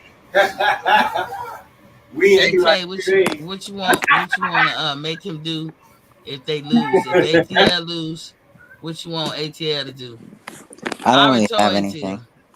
I don't want to. He need to buy a Bud t-shirt T-shirt. Oh, we got a bet going on. I don't got no bet. I don't want to make you anything. You gotta buy a Bud T-shirt if Bud wins. Where is the bettors at? Where they at? I showed. We ain't got no bettors on this fight, Mitzi. Really, we had bettors on all the scrub ass fights, but we ain't got no bettors on this fight. Motherfuckers are scared. Yeah, I'm telling you why I'm not betting. Even though I'm very confident what's his name gonna win. I'm just not gonna bet because right now I'm focused on raising the 10 million. Yeah, 10,000. 10,000 for my daughter's wedding. And I gotta do that, shawty. And you talk to a person who don't got a job, so I gotta be very creative. So Man, T, you don't to my like shirt, my store. I don't sell like what? You said you don't believe in that, man. I think. When you focus on one thing, you can't get caught up in another world. Don't nobody want to bet. Yeah, and we bet for all these bum ass fights. They can't bet on the real one. I bet you before too. I bet he wouldn't stop Ugas, and he did. God damn! I bet y'all. How much money go on that T channel? What? Look, I bet if y'all go to AskMeT51.com, y'all gonna see something y'all like and buy. I don't want at least 400 on Miss T channel, man. And ain't no bettors for this fight. That's fucked up. You'll probably get someone. Do you have bettors on any other channels? I don't go no. I be on other people's channels, but Jerry says, "Sure, you are a." Has Jerry ever been on this? You before? met an antagonist. Jerry call in also, okay. And also a person who makes constant assumptions. Jerry, who you got winning? Jerry, I don't make assumptions. You the only one to feel that way about me. I speak on facts, and I give my opinion. Jerry, how it's going down? Tell me how you feel, Jerry. Jerry got Spence. What round, Jerry? Jerry is an antagonist. That shit crazy. All the shit we've been talking for all these months, all the people that be on this channel, and ain't nobody showed up to talk no money shit. Is tight with me. I ain't got no money. I respect Tay for coming through. He came through. Everybody else is in hiding. Yeah, Destiny, we ain't seen Destiny. I'm finna call Destiny. See what the hell she doing. Destiny probably working. Yeah, probably. I see why Destiny be cursing you out, Jerry. I gotta say it. Cause you be starting shit that ain't nobody started. You always think like you trying to school a motherfucker for us to be thinking like you think. That's what you want. Like I wouldn't be mad if Errol Spence wins though. I'll be happy for him. I wouldn't be happy for him. We don't have to win. I like over Bud. I used to actually be an Errol Spence fan before I was a Bud fan. Now, y'all, I'm asking y'all. Y'all heard what we was talking about. What? Look at Jerry's comment. I agree with Jerry. What he you said. Agree with Jerry? Yeah, he said, I got Spence. You assuming right now that Spence is not on weight based on rumor. He probably is not at weight. I'm talking about this. I'm talking about this. Be at weight until the time. I'm talking about this thing that he put up right here. This chat thing, not that last one. He said, if Bud loses the fight, he does not obtain the belts. Regardless if Crawford misses weight, Crawford has to win the fight to win the belts, including his WBO title. Nah, that ain't how it go. Because but ATL, missed weight, and he won, and he didn't get his belt. Hold on. ATL and Tay, did we say anything for Jared to correct us? Nah, we didn't.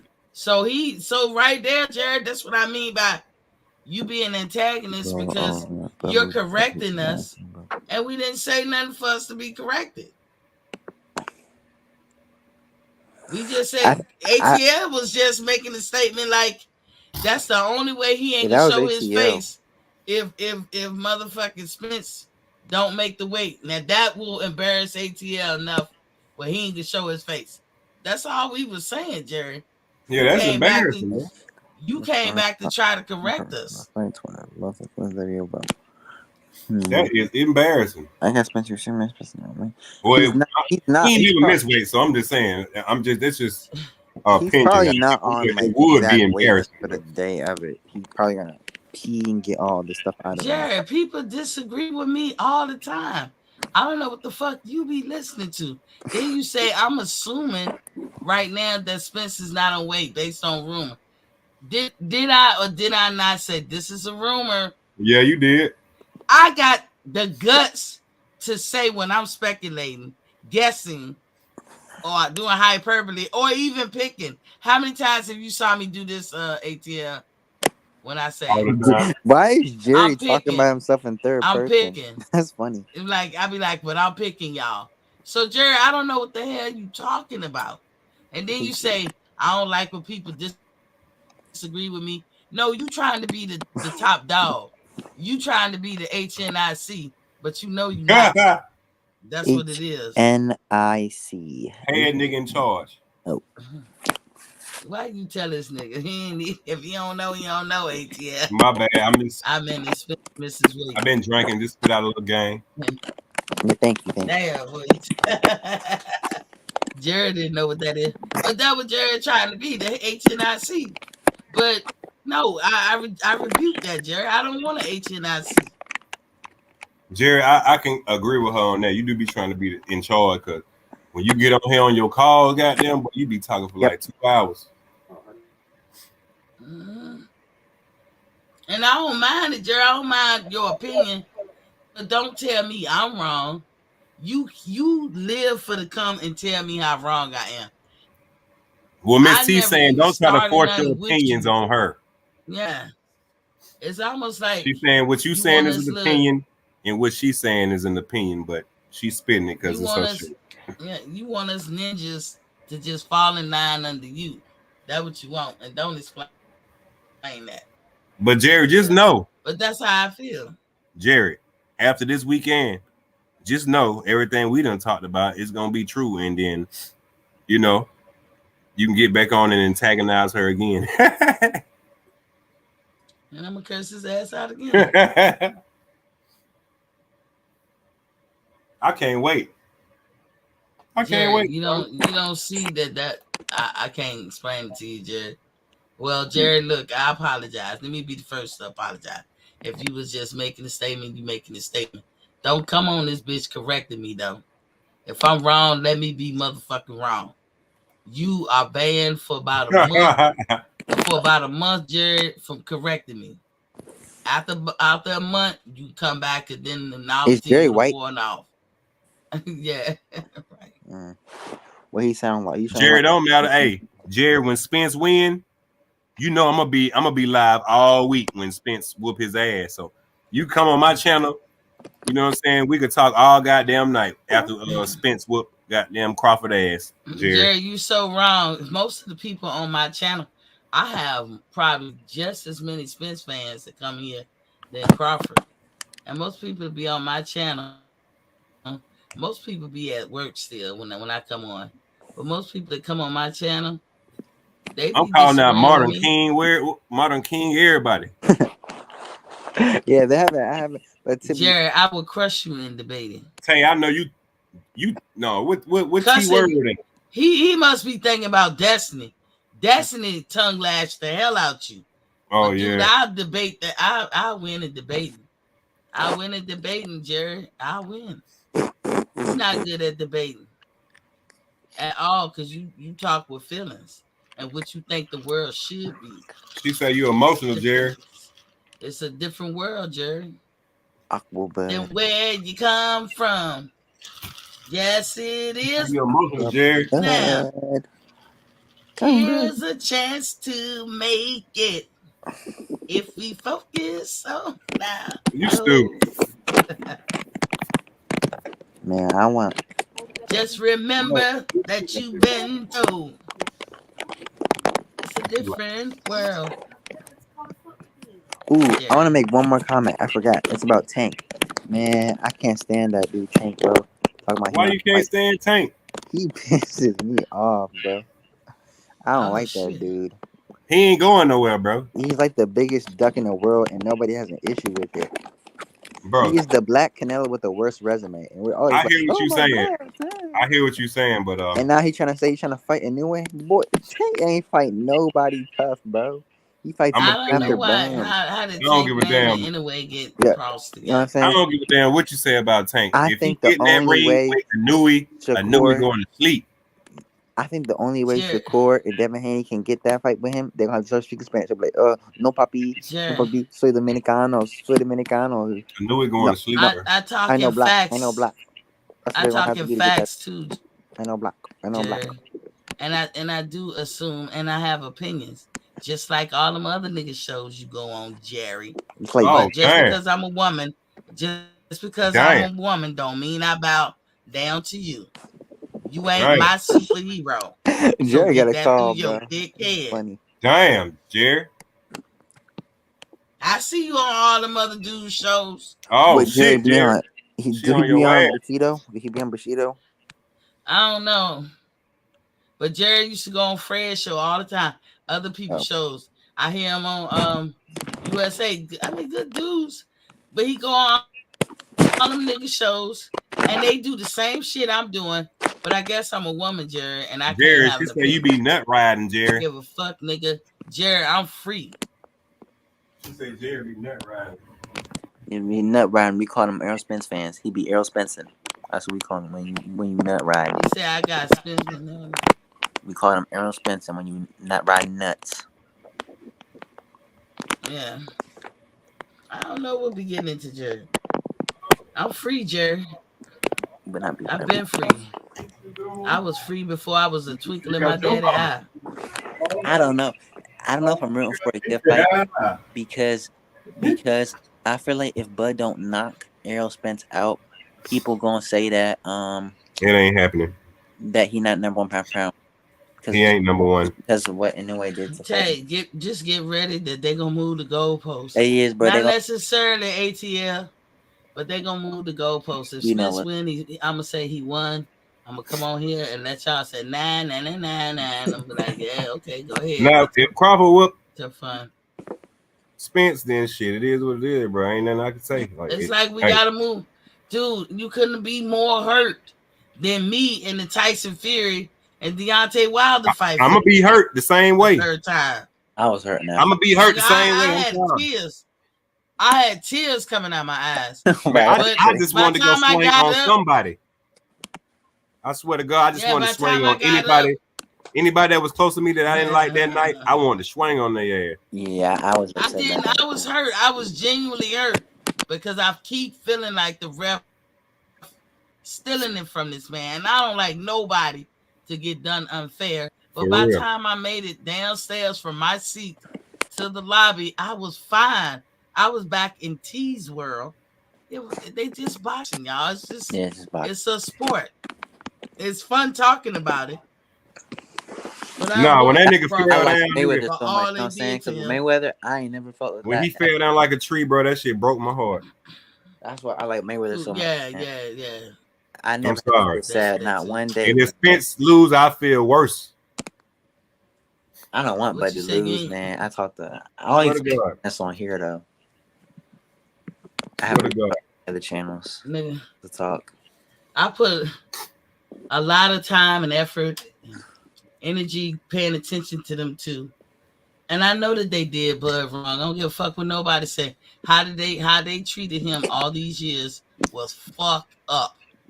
And they be like, why black people don't have unity? That's why. That's why. That shit. Niggas don't have unity because it's certain shit that's out there that they push the propaganda to make us go against each other like that, and we don't do nothing but keep falling for the shit. And Bud never did anything.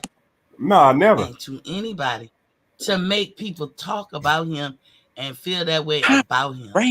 So this was a popular clique and all that clique shit. And Errol is not totally all the way bad man, but his influences and his young life is something left to be desired. And he's got to reap what he sowed. Y'all try to ruin Crawford's chances, opportunities by devaluing him, talk about him bad, and they didn't give a fuck if that nigga fell off. And that's the shit that they went after him relentless. And Jared, and not Jared, Jared, you almost got caught up in my rap.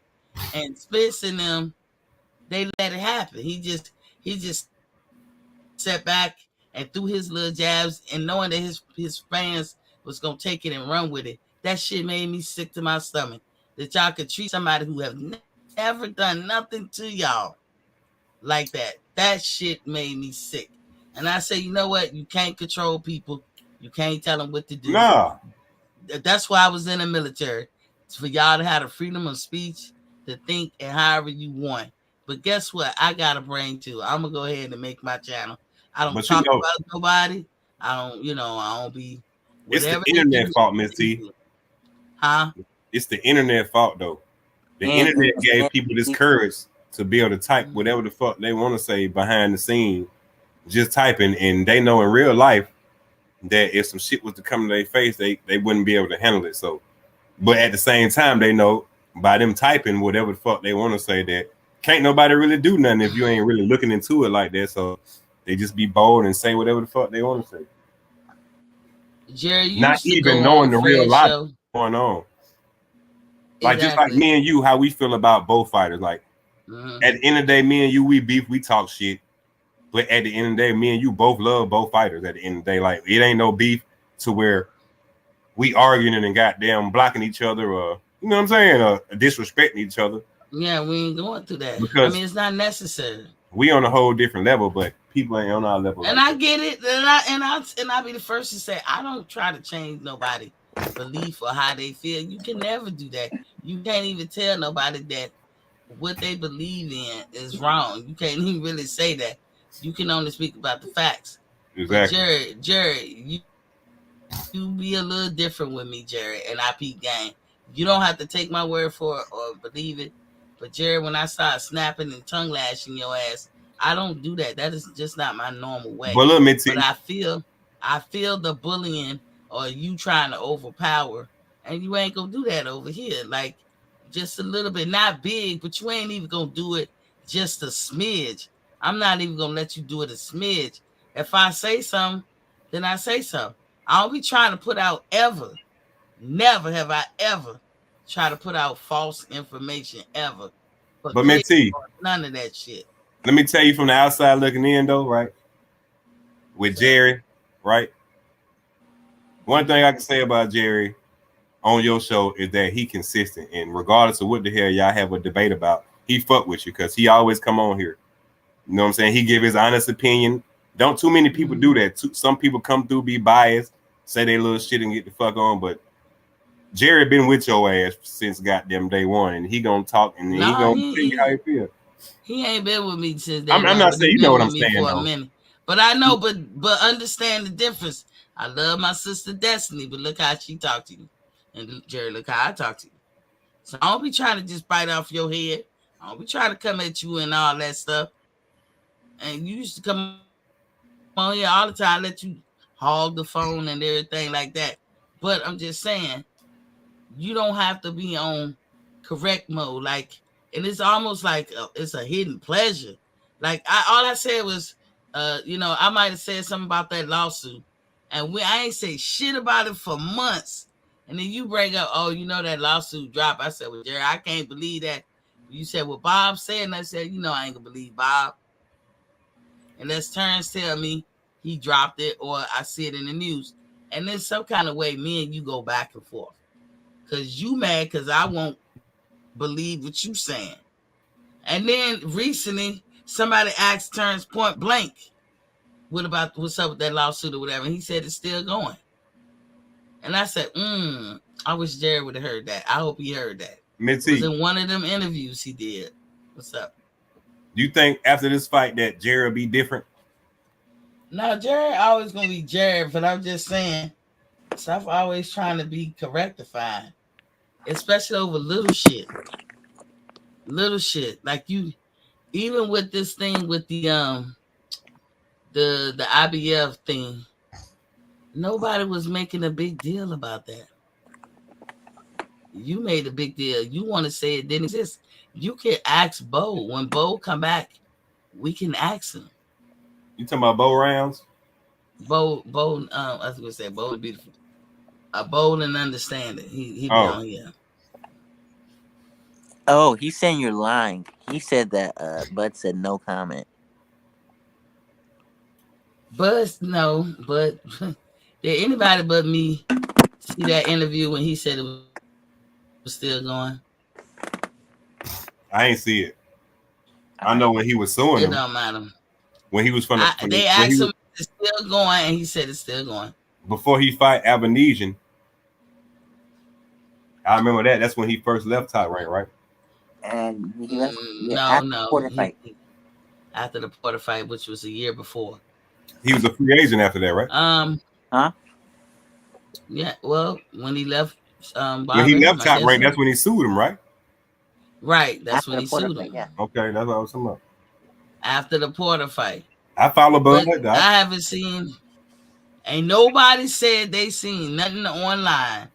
But Jerry want to argue me that day, and I'm not gonna do it. Like, nigga, I didn't see nothing online. Bud Crawford, who is the one who put the suit in, is the one who got to tell me that it's done. And I told you that. You said I seen. Big Demon say he seen it. There you go. There you go. See, I ain't lying. What? I forgot what interview. It was around the time when he did $1 million worth of game, but I can't remember what interview. But Bud said still going. General in here. Oh shit, General in this bitch. General said the link. Where the link at? General, what you got to say? I was just about to go ahead, General. You know I can't resist. Yeah, we was just about to get off. Come on, yeah. He said, nah, no different. I don't care who wins the fight. I like both, but never said it did not exist. Never. And this is what I'm talking about. One more question for you, right? One more serious question, right? Mm-hmm. You got to answer it. What? If Spence wins this fight, will you give him his respect on your channel? I've already given him respect.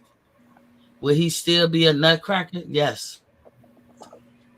To me. But I've never disrespected him as a fighter. I just say he cannot beat Bud. Only reason I say that because look, I'm gonna tell you how much of a man I am, right? Mm-hmm. If Terence Crawford beat Spence, I'm still gonna do my videos. Ain't nothing gonna change. Cause it is what it is. You know what I'm saying? I ain't biased. I ain't no nut rider. And it just is what it is. But I know that ain't gonna happen, but I'm just telling you, as a non-biased person, and I know how me and you rock, like, if it was to happen, I'ma still do a Terence Crawford video. I ain't gonna be like, them video. I'ma still goddamn, hey, shout out my nigga goddamn Spence or whatever happened. You know what I'm saying? Whatever happened, if they gonna get their praises from me. Even if Terence Crawford lose, I'm still gonna do a video about him. If whoever lose, we'll walk away saying, hopefully, that it was a good ass fight. Exactly. But I don't know who gonna win, but nobody's perfect, and this I know. You can strive to be perfect, but you'll never make it. So in the end of the day, whoever win, if Terence Crawford don't win, I'm gonna be hurt. I'm gonna need my blood pressure, General Big Fish. I'm gonna need my blood pressure that night. But if he win, like I think he's gonna win, I'm gonna be happy. But in the end of the day, that don't mean Spence next time out, I'm gonna be like, I ain't never for him.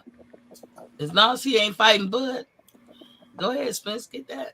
But General's in the house. What's up? Buzz T, what's going on? Can you hear me? Yeah, we can hear you. We can hear you. General, what up, my nigga? What's going on to the panel? Hey, how you doing? You got your crawfish boiling? We got our nah, man. I in the back. Nah, you got your crawfish boiling? I'll tell you that motherfucker now, man. We about to set half off. Y'all let General get on. Get on, General. Sound yeah, like yeah. Riding to the coast. The pig. It's too early to be cooking ATL, so I'm gonna hold You ain't put no obey in that thing. Huh? You ain't put no obey in that thing. Nah, man. I ain't want no crawfish. Obey don't taste good on sharks, Hey, I'm allergic. You know what I'm saying? But you know, you got to put the obey on that goddamn them crawfish. I let General get his word in. You got the flow. I was just calling hit the link just to tap in and say what's up to you. I really ain't got too much to say. I'm ready to get this fight over with, so we can get to the real deal. What's the real deal? But I gotta make my world tour. I'll make my world tour. Yeah, you accepting apologies and whatnot. I'm gonna stop by. I'm gonna stop by this address, but I'm gonna take it easy on you, Boss T. But everybody else, they getting the business. They catch fire. They catching fire. Man, you gotta take it easy on Tay too, cause Tay been good about the whole thing. Who? Tay got a smart ass mouth, Miss T. I remember everything. He getting the fucking business. See why I'm not giving you the business, Miss T, because you just said something. You don't know who's gonna win, just like I don't. But those super bud buddies, I'm not a super even more of an elevated level than you, Miss T. They just know that Bud go win. It ain't nothing you can tell them. God can tell them that Bud not gonna win. They won't believe it. So them the people who I can't wait to talk to, Miss T. I cannot. But I'm gonna be in full transparency, General. I'm gonna be happy for him. Listen, I'm gonna be in full transparency. I don't see how Spence can win. I got Bud all the way, but we are human beings, and we are not perfect, and anything can happen. And that's just how I live my life. That's how I think. That's how I am. But don't spare me unfairly. If I gotta catch it, I'll catch it. But for real, Big Fish, I don't see nobody winning but Crawford. However, Crawford is a man. That's what I see too. Okay, so I can ask you this then, Miss T. That's a perfect lead up to this question. Okay. So it's not my job as an Errol Spence fan to just pat Bud Crawford on the back and tell him everything's gonna be okay. You're one of the greatest fighters that ever lived, and you're a great family man. That's not my job to talk about him outside the ring. I just go off of about the stuff that's inside the ring. But on the flip side, Errol Spence, like you just said, he's a human. He made a terrible mistake that could have cost him more than just a undisputed championship. Exactly. He could have lost his life. But every day, Miss T, this not from you, but this from your side of the street. They make fun of this man every day. They make fun of his bad decisions about drinking. Yep. They make fun of his love life. Yep. They make fun of all of that. So me saying that is to say I don't feel bad at one iota about the heat that Terence Crawford get from Errol Spence fans. It's nothing too much you can say about Bud outside the ring. Even if it was, I don't focus on that. But to me, Terence Crawford and Errol Spence have been a topic of discussion for about the past 4 or 5 years. It's only been maybe two realistic years that Errol Spence could have fought Terence Crawford. That was last year, and what ATL, what other year realistically could they have fought? It's only been 2 years out of 5. So yeah. Errol Spence has been taking a beating in on YouTube and in the media, and come to find out it wasn't his fault. Maybe 10% it was his fault, and the other 90% was the politics and the business of boxing. You know who Showtime and Paramount Plus is, and you right. Yeah, but I don't know if you still. But the answer to that, it wasn't Errol Spence. It was everybody else. Lot of. Okay. But what now? A lot of Bud buddies are doing the trash talking, the besmirching, the devaluing. This is what went on for years with Terence Crawford, and he never did anything. So a lot of Bud buddies are probably imitating what they seen Errol Spence fans do. But Errol Spence put his own foot in his mouth a lot of times, and he was the one drinking. So, like, to me, when you're an adult, and I'm only like this, Big Fish, because this what the world was giving. This how the world was giving to me. Don't nobody give a care about shit I'm talking about or doing. If I'm wrong, they gonna hold me accountable. If I'm right, they gonna be happy. Let me be wrong. Shit, my whole family would come down on my ass. I'm telling you, he admitted it though, so it's like so hold on. But so when I'm dealing with people out there in the world, I don't give you what I ain't get. That's how I feel. I won't never give you what I ain't get, because shit, if that shit was good enough for me, it's gonna be good enough for you. But I don't need to go out my way to try to hurt somebody. Now I make fun, as I was telling ATL today. I said when y'all see me do this all the time, y'all know what I'm about to do. When I do this, and I say, this is Errol Spence, in case y'all didn't know, and I'll be like, I'm picking. You know what I'm saying? Or when I'm talking about him, I say, I guess, I think, I'm speculating. I don't know why is that so hard. We make assumptions, and the shit be hurtful to Terence and Errol. But look what Errol just said. Terence been being nice as hell to him. Errol just said on one of them podcasts, he said his resume is like a 0.5. I'm like, why you do that? Fuck the podcast. What he said today. And he said his footwork wasn't that good. That was poking the bear, Miss T. I don't know. That's the thing right very there. Respectful of that little boy, of that little fish. General. That's trash. Hey, can you hear me, Miss T? Fuck the podcast, General. Can y'all hear me? Yeah, we can hear you. They just rude as rude as hell. I was just I just happened to glance at that ticker down at the bottom, and I drooled in my phone. Oh, okay. Yeah. Hey, fuck the other shit. What do you say today, General Big Fish? Yeah, I seen that rose. I seen that rose, Miss T, and that made me drool. I'm sorry. I know that's right. I got mine. Mm-hmm. Got mine. Hey, look, Minty, right? Hey, look. My bad. I'm gonna get back on topic. Look what I made for you in ATL. What's up? That's it right there. Hey, look, just like you said, the bud sexuals, right? I know that you not a bud sexual. Who ain't? I'm not sexual. If Errol wins, I'll be happy. No, I'm saying I know Miss T ain't a bud sexual. She have a boundary. No. Look, I'm gonna tell you what. No, she is at the top of the list, ATL. She up there, man. She an Avenger level threat, buddy. I'm gonna tell you what the true bud sexual gonna do if he lose, right, General Big Fish? Mm-hmm. They gonna try to jump on goddamn Jerron in his nuts. Both fan bases say that shit. I don't give a fuck what they try to do.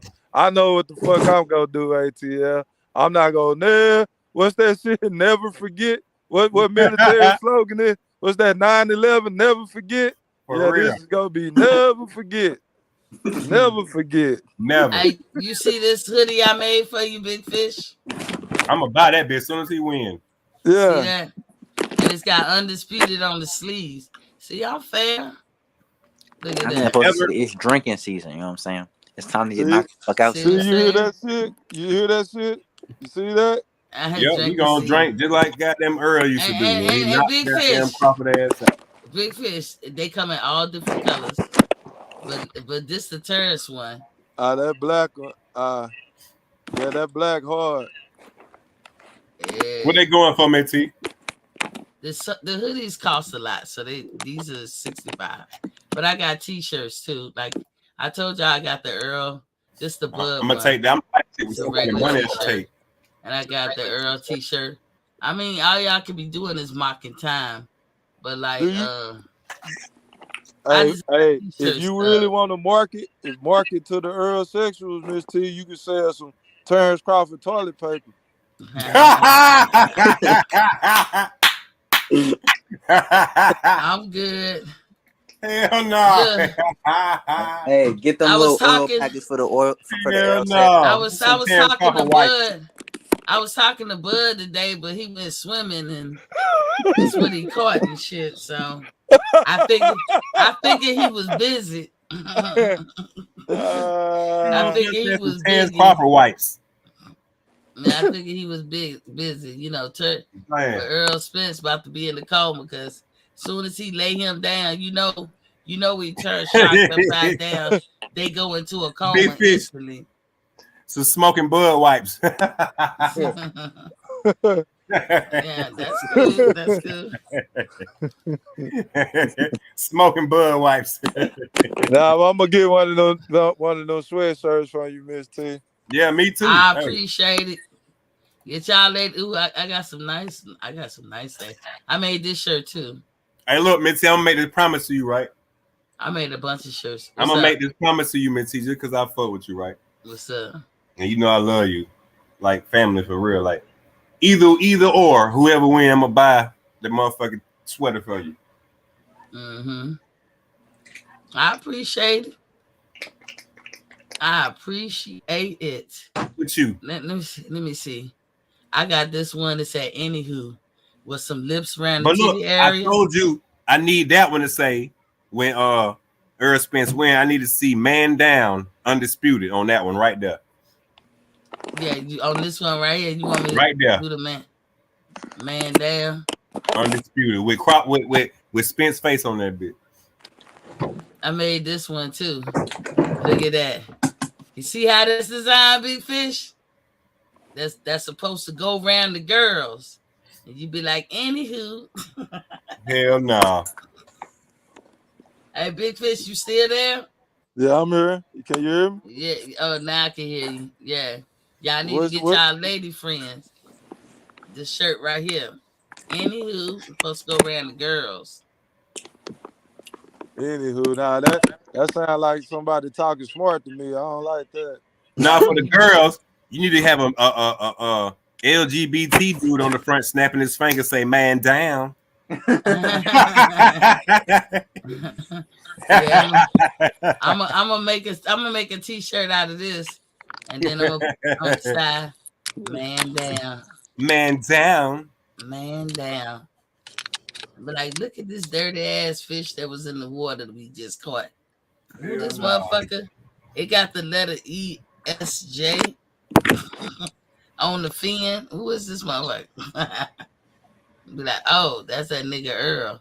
Finally caught his ass. Man, he grew in 5 years, didn't he? Remember he was a guppy? Now look how big he is. That was 5 years of running to do for you. See, here you go, Miss T. I just told you that it was only 2 years of realistic that's opportunity. What happened all them easy. That's what happened when you go the easy route. Yeah, that's what. Tay, didn't you just hear? Tay, didn't you just hear what I said, man? Oh, that was a good one. That was a good one. Because Big Fish, you know people get fat when they take the easy route. Yeah. Come on now. I'm an expert at this. How you take an easy route and scoop up 2 titles? Hey, I don't know. Fight a guy on the pound for pound list. Who? You swimming in Mikey fish Garcia. bowl. You don't come on, man. You don't never we go talking out. about putting a little guppy out. We talking about that little dude. Yeah, he got pretty big in the little area that he swam in. Mikey Garcia looked like Fulton when he fought Spence. Yeah, pretty much. He was a little thing, man. He was super small. He was in that. That nigga he was like a little goldfish. He was like a little goldfish. That's what he was. I wasn't going to do anything, man.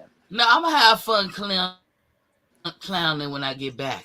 He ain't even pasty. I will, but when it's over, I mean, y'all see, I don't talk about it every day as it is, but I talk about it a lot. You don't talk about what every day, right? Crawford? This fight, I don't. I have days I don't talk about it. Minty, you ain't had one show 1 week. You ain't talked about Crawford, nigga. I ain't even have a show every day. I said once a week. So I know. You said I had one show once a week. Okay. Yeah, look, I've been doing a lot. My baby girl, they moved out. She's a grown woman now. Man, congrats. She ain't that much older than you, Tay. Yeah, but I'm not getting married in 4 years. I still been doing my bills and shit, but I had to get myself back right. T, what you doing But you for the just fight? I'm gonna be my mom and them was gonna come down. I don't know if they still are. I don't know. Then I got my homeboy Coach G with all the coaches, the boxing coaches I used to work with. I might go over their house. I don't know, dude. I'm gonna do something. I gotta get ready, but I gotta have my defense mechanisms in because I don't need no nigga to see that I cry. I'm gonna cry for about 2 minutes if I need to cry, but I don't think I'm gonna need to cry. What you go cry for? I told you, nigga, shit don't go my way. I'm very competitive. No. We're gonna be crying. See, Miss T, Miss T, If Miss T, what? please listen to me, please. If you listen to me right now, your feelings will not be hurt Saturday night. I'm telling you. You won't have to worry about setting up no appointment to the shades doctor. You ain't gonna need to wear no sunglasses. On no GoFundMe. You ain't gonna need no tissue. You gonna be happy if you just change your pick. You ain't gotta be happy with the pick, but you can be happy with being right. Never. I think honest to God, I guess I'm a person who can like the underdog. For a long time, Crawford was the underdog, but y'all was so wrong about him, and nobody he ain't the cared. underdog now. Hold on, but nobody cared, and the way that they treated him was despicable. So maybe I who you mean who like who all Bob all Arum? all these YouTube channels Bob and Arum, the person that he re-signed with. Hey, look, these YouTube channels and these Spence fans, not all of them, the way they was treating them, I just couldn't believe my ears. I'm telling you, I would have never even thought about getting the channel if I saw fair play. Miss T, can I ask you a question? When I got a channel, what's up? Is Bob Arum on that list of people who treated Bud badly? I'm sure Bud feel that way. No, he asked you how you feel. But I'm not listening. Miss T, can I say this? Bob Arum is way more responsible for the lack of success that Terence Crawford had than Errol Spence and Al Haymon. And he not did, but Big Fish, I didn't expect people that look like me somewhat to act like that. And that's what I didn't think. And I couldn't believe it. And they didn't care. Nobody cared if this man lost his career or lost his way to earn money. And that was cool with them. But Big Fish, I know how Terence Crawford moved. This gonna sound crazy to y'all. Terence Crawford is a Libra. And he a true Libra. Because I'm a Libra and I'm a true Libra. I see qualities in him just like I see in myself. I know exactly what he probably been going through. I had to go through it myself. And I'm telling you, it don't feel good and it's not fair. And I'm telling you, it ain't for so much before a motherfucker snap. So for me, I was like, man, let me make a channel so I could just be fair and then rep the people that most people don't like for no fucking reason and everything. And that's how my channel started. But then once I got here, I said, I'm not finna argue back and forth with nobody. And at the end of the day, it's a sport that we all like. And that's what it is. But you know what? He has shown and proved himself. And, now I'm at the point where I ain't going to tell nobody they wrong for what they believe. I will argue facts all day. But if you believe Errol Spence is the best, that's your belief. You ain't get no argument out of me. Yeah, that's just an opinion on who the best person is. But Miss T, I'm thoroughly confused because according to most people, Terence Crawford is the highest paid welterweight. He got all these titles. So I don't see where all the sympathy needs to come from. He told me that before the Avenesian fight that he was set for the rest of his life. He don't have to fight another day in his life, and his family is good. So I don't get who's been doing all this. Come on, Errol Spence fan base, how they was talking about him. Like Errol Spence and his fans out of his name are cliquish. Like that Top Rank Toby. That's that cliquish shit. He's so black. He's so dark. Jerry, you can't even see Terence Crawford. That's what they were saying. Hey, so let me get this message to Jerry once and for all. You see, I wasn't fucking with Jerry. Was I ATL? Nope. And I ain't said shit to Jerry. Jeez, so I'm bro. Jerry, I'm gonna tell you, kiss my ass. Not on this side, not on that side, but right there in the middle. The whole entire You ass. are not the whole entire ass. You is not my superhero, motherfucker. You ain't my superhero. So stop. I don't know what you trying to accomplish, but you're never gonna be my superhero. So stop trying to say shit. I ain't even say nothing, Jared. You starting shit when you do that. That's why I gotta tell you to kiss my entire ass. But you can always, you welcome to the show at any time. But you can kiss my ass too. But go ahead, y'all. I ain't even starting. You always saying that, Jared. You just think you my daddy. You somebody daddy, but you ain't my motherfucking daddy. Oh shit, dude. Don't make me turn into Destiny on your ass. Now I be trying to get Destiny to stop. You don't know what I be saying. Like, come on, Destiny. Fall back. She can tell you. Now I'm gonna just let her fucking just tongue lash the shit out your ass.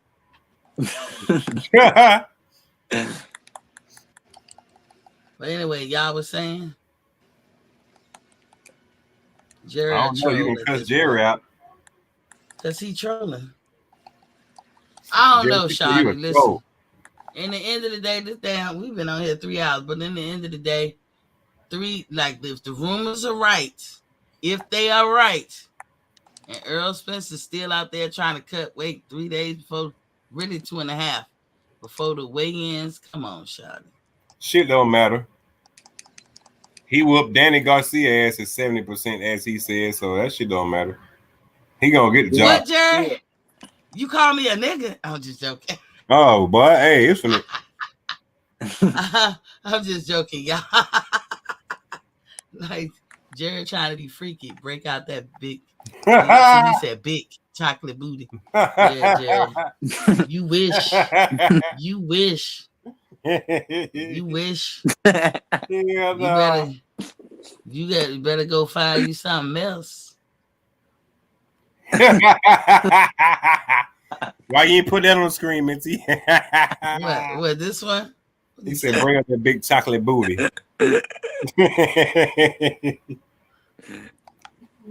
Yeah, no, y'all act crazy.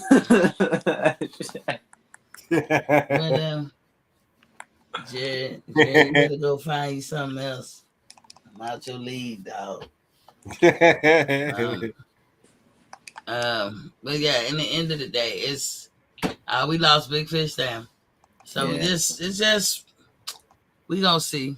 I swear, the closer we get, there's some people can get me riled up. Like my homeboy, the Suspense fan, the shit that he be saying get me riled up. And I understand there's things we can say to get y'all riled up, Spence fans, to the point you be like, oh, Spence beat the shit out of his ass. But y'all just know we be feeling the same way too.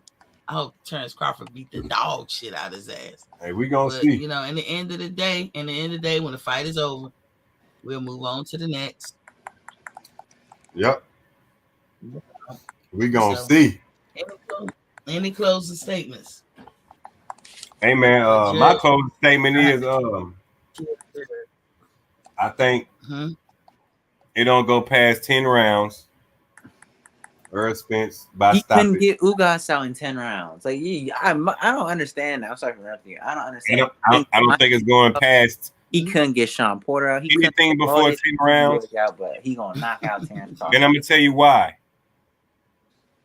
Anything before 10 rounds, because Ugas was a stepping stone. Sean Porter was a stepping stone. Kell Brook was a stepping stone. Terence Crawford, he been waiting for this fight for fucking 5-6 years, bro. He is gonna beat the shit out of Crawford, and it ain't gonna go past 10. That's just my assumption. That's my opinion. It ain't going past 10. What did he just say, Tay? He said Terence Crawford, he been waiting for this fight for 5 years. You got it right. Tay, what's your last statements? My last statement is that I cannot wait to try this new Errol. Can we try this new breed of fish called the the big fish. You know what I'm saying? I cannot put that on my grill and fry that thing on Saturday night. Mm-hmm. I may be working though, so but I'm gonna hopefully wait. You can put Old Bay on that too. Yeah, put some fish fry on that, man. Yeah. I'm up. It don't matter if you working or not. Spence gonna be working. Terence Crawford ass. So okay, we'll see. And to me, y'all, look, I see what I see. I speak on what I speak on. I try to be fair, even against people that I'm not rooting for. I try to be fair. But, I mean, hey, it is what it is. I believe what I believe. Ain't nobody going to move the needle. No matter what happens on this fight, win, lose, or draw, I will still forever think of Terence as a better fighter than all of them, including Errol Spence. I will still think that way. I would just have to say, if Errol had won, all you're going to hear me say, Errol was a better man that night. That's all you can say. Yeah. And that's losing gracefully. But as far as the next night, I can't say Errol going to win because I think Crawford is a better fighter. But in the end, that's all. We getting close, y'all. We getting close. Remember the media workout again. I don't know to what depth this media workout is going to be, but it's going down tomorrow. I believe what's up, Big Fish? I believe the press conference is going to be Thursday. Definitely weigh-ins Friday, and the fight is Saturday. But the media workout again, I don't know how they're going to duplicate that, but it's happening again tomorrow. So what's up, Big Fish? The statements. Big Fish? I couldn't hear you, bitch. See what you say? I said closing statement. We about to get out of here. It's been 3 hours. The party just started. All right. F you, Buddy Nation. I'm out. No, hey, Big Fish. Look, some of us got to go prune our roses. Miss T. You better stop it. I got the purple, I got the red. Don't be talking about no roses on this line with me, Miss T. For real. Y'all can't. That bitch is gonna be dead. I know look, I gotta be careful because Jared just told me pull out my big chocolate booty and kiss it. Hey, Miss T, because I do down here in Dallas, I have a Rose assistant service. So if you want to sign up, I need assistance. Let me call my girl Destiny. See if we can get assistance on these roses. Yeah. Some people have arthritis. I hold it for them. Yeah, no. That is like Prince said. Maybe it's just like the roses all tied up. So Miss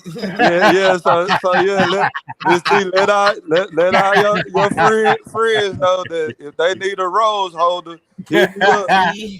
Even when doves cry. All tied up. We said we need the handle on the rose.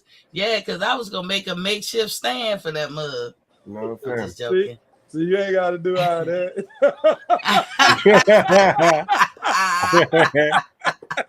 You ain't got to do none of that. Hey, Big Fish, guess what? It's waterproof. It's got to be.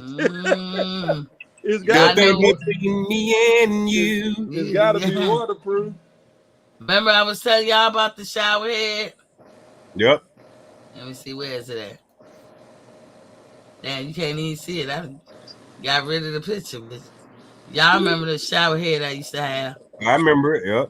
No, I don't remember. Look, this what I got to do. Watch my commercial. This what I got to do after I going over there in the shower with the rose.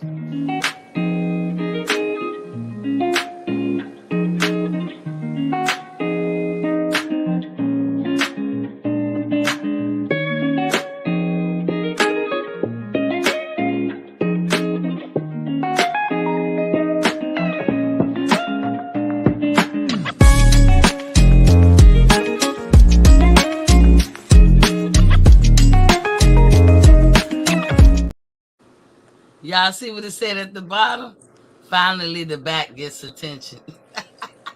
The back always get attention. Finally, the back gets attention.